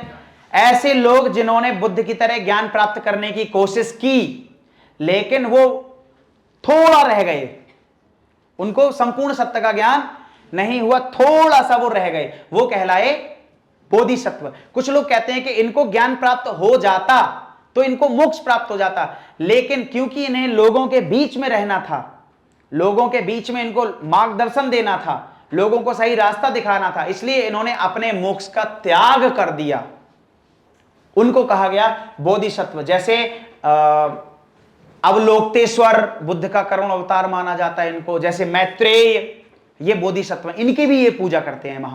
महायानी जो लोग हैं ये बोधिसत्वों को भी क्या करते हैं? पूजा करते हैं। इनका मानना है कि कोई एक व्यक्ति किसी दूसरे व्यक्ति को मोक्ष दिला सकता है, यानी अगर बोधिसत्व चाहें तो पूरे ग्रुप को मोक्ष दिला सकते हैं। इसलिए ये ग्रुप सैल्वेशन पे विश्वास रखते हैं, ग्रुप सैल्वेशन पे, कि अगर हम कुछ भी ना करें ना और हमारा गुरु अगर चाहे तो वह हमको मोक्ष दिला सकता है। ये है, ठीक है। इन्होंने मूर्ति की पूजा शुरू कर दी, ठीक है, और इन्होंने संस्कृत भाषा को तवज्जो दिया। मतलब जितने भी अपने ग्रंथ लिखे किसमें लिखे? संस्कृत भाषा में। एक बात याद रखना, महायानियों के सबसे ज्यादा ग्रंथ मिलते हैं बुद्धिज्म में। सबसे ज्यादा ग्रंथ किसके हैं? महायानियों के। बुद्ध की मूर्ति बनना कब शुरू हुई? महायानियों के टाइम पे। बुद्ध की मूर्ति पूजा कब शुरू हुई? और मूर्ति बनना भी महायानियों के टाइम पे। कनिष्क के टाइम पे सबसे ज्यादा मूर्तियां बनती है बुद्ध की। फिर आते हैं वो लोग जो बुद्धिज्म को एज इट इज फॉलो कर रहे हैं, जैसा वो पहले चला आ रहा है। थोड़े से ये कठोर हैं, थोड़े से ऑर्थोडॉक्स हैं, पुराने नियमों को मानने वाले हैं, समझ रहे हो ना, पुराने रूल्स एंड रेगुलेशन को मानते हैं, पाली भाषा पर स्टिक हैं एकदम, कि पाली भाषा को हम मतलब तवज्जो देंगे, संस्कृत को नहीं देंगे। हीनयान, थेरावाद, इनको थेरावाद का, हीनयान तो महायानियों ने कहा है इनको, हीनयान, ये इन्होंने अपने आप को हीनयान नहीं कहा, ये थेरावादी हैं, इन्होंने महायानियों ने इनको हीनयान कहा। ये ग्रुप सैल्वेशन पे विश्वास नहीं रखते, ये इंडिविजुअल सैल्वेशन पे विश्वास रखते हैं। ये कहते हैं कि तुम्हारे मोक्ष के लिए तुम खुद जिम्मेदार हो, कोई दूसरा तुमको मोक्ष नहीं दिला सकता। ये मूर्ति पूजा नहीं करते हैं और बुद्ध की ओरिजिनल टीचिंग्स पे विश्वास रखते हैं। ये बुद्ध को एक सुपर टीचर, एक सुपर ह्यूमन की तरह मानते हैं, लेकिन गॉड नहीं मानते हैं। समझ गए कि नहीं? इसके अलावा ये बोधिसत्वों को भी नहीं मानते और मूर्ति पूजा भी नहीं करते। तो फिर पूजा क्या करते हैं? मेडिटेशन करते हैं और सिंबल की पूजा करते हैं। खाली चेयर बुद्ध का प्रतीक है, स्तूप बुद्ध की मृत्यु का प्रतीक है, बोधि वृक्ष बुद्ध के ज्ञान का प्रतीक है। समझ रहे हो कि नहीं? चल, और इन्होंने किस भाषा का प्रयोग किया? पाली का। फिर 10वीं शताब्दी के आसपास एक और आए, वज्रयान। तभी मैं कहता हूं ना, दीज आर हैकर। हीनयान कौन है? डेवलपर। महायान कौन है? Pro player. और ये कौन है? हैकर। ये कह रहे हैं कि नहीं, कौन इतना माथा पच्ची करेगा, आई हैव अ शॉर्टकट, मेरे पास शॉर्टकट है सैल्वेशन के लिए, मोक्ष प्राप्ति के लिए शॉर्टकट है मेरे पास। ठीक है, ईज लविंग प्रैक्टिसेस, बहुत ज्यादा मेहनत नहीं करनी है तुम्हें। 10वीं शताब्दी के आसपास ये बना वज्रयान, तंत्रयान या गुप्तयान। ये तांत्रिक वर्जन ऑफ द बुद्धिज्म है।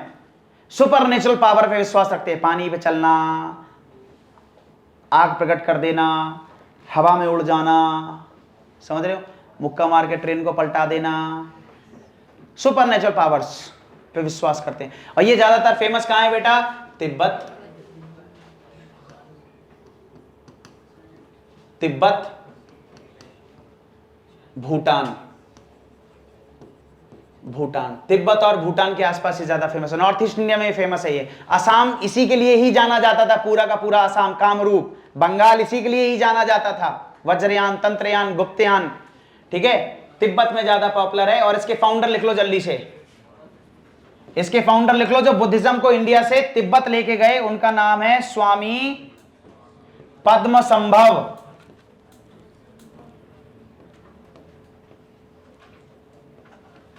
स्वामी पद्मसंभव। याद रखना, जितने भी धम्मपाल हैं बुद्धिज्म के, वो सब हिंदू धर्म के देवी देवता हैं, दोनों कॉमन हैं।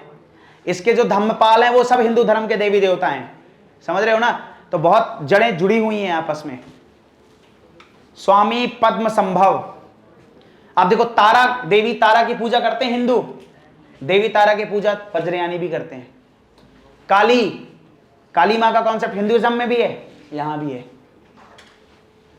ठीक है, बहुत कॉमन है। And the last four Buddhist council. ठीक है, बुद्धिस्ट काउंसिल क्या है? जैसे कुंभ मेला जानते हो, समय समय पे इकट्ठे होना, दोबारा से नियमों को रिवाइज करना, दोबारा से चीजों को प्रॉपर तरीके से बनाना, ये सारे के सारे जो हैं ये कहलाती हैं काउंसिल। इसमें क्या किया जाता है? एक पर्टिकुलर डेट और टाइम डिसाइड किया जाता है और इसके बाद इनवाइट किया जाता है दुनिया के बहुत बड़े बड़े विद्वानों को, बौद्ध धर्म के, और आपस में डिस्कशन करते हैं, अपडेट करते हैं किताबों को। ठीक है, नई नई किताबें लिखते हैं, नए नए ग्रंथ लिखते हैं, उनके जो डिस्प्यूट होते हैं उनको सुधारते हैं। कालांतर में जो बुरी बुरी परंपराएं, जो नॉन बुद्धिस्ट परंपराएं शामिल हो जाती हैं, ठीक है, उन पे भी क्या करते हैं ये लोग? डिस्कस करते हैं और उनको हटाते भी हैं।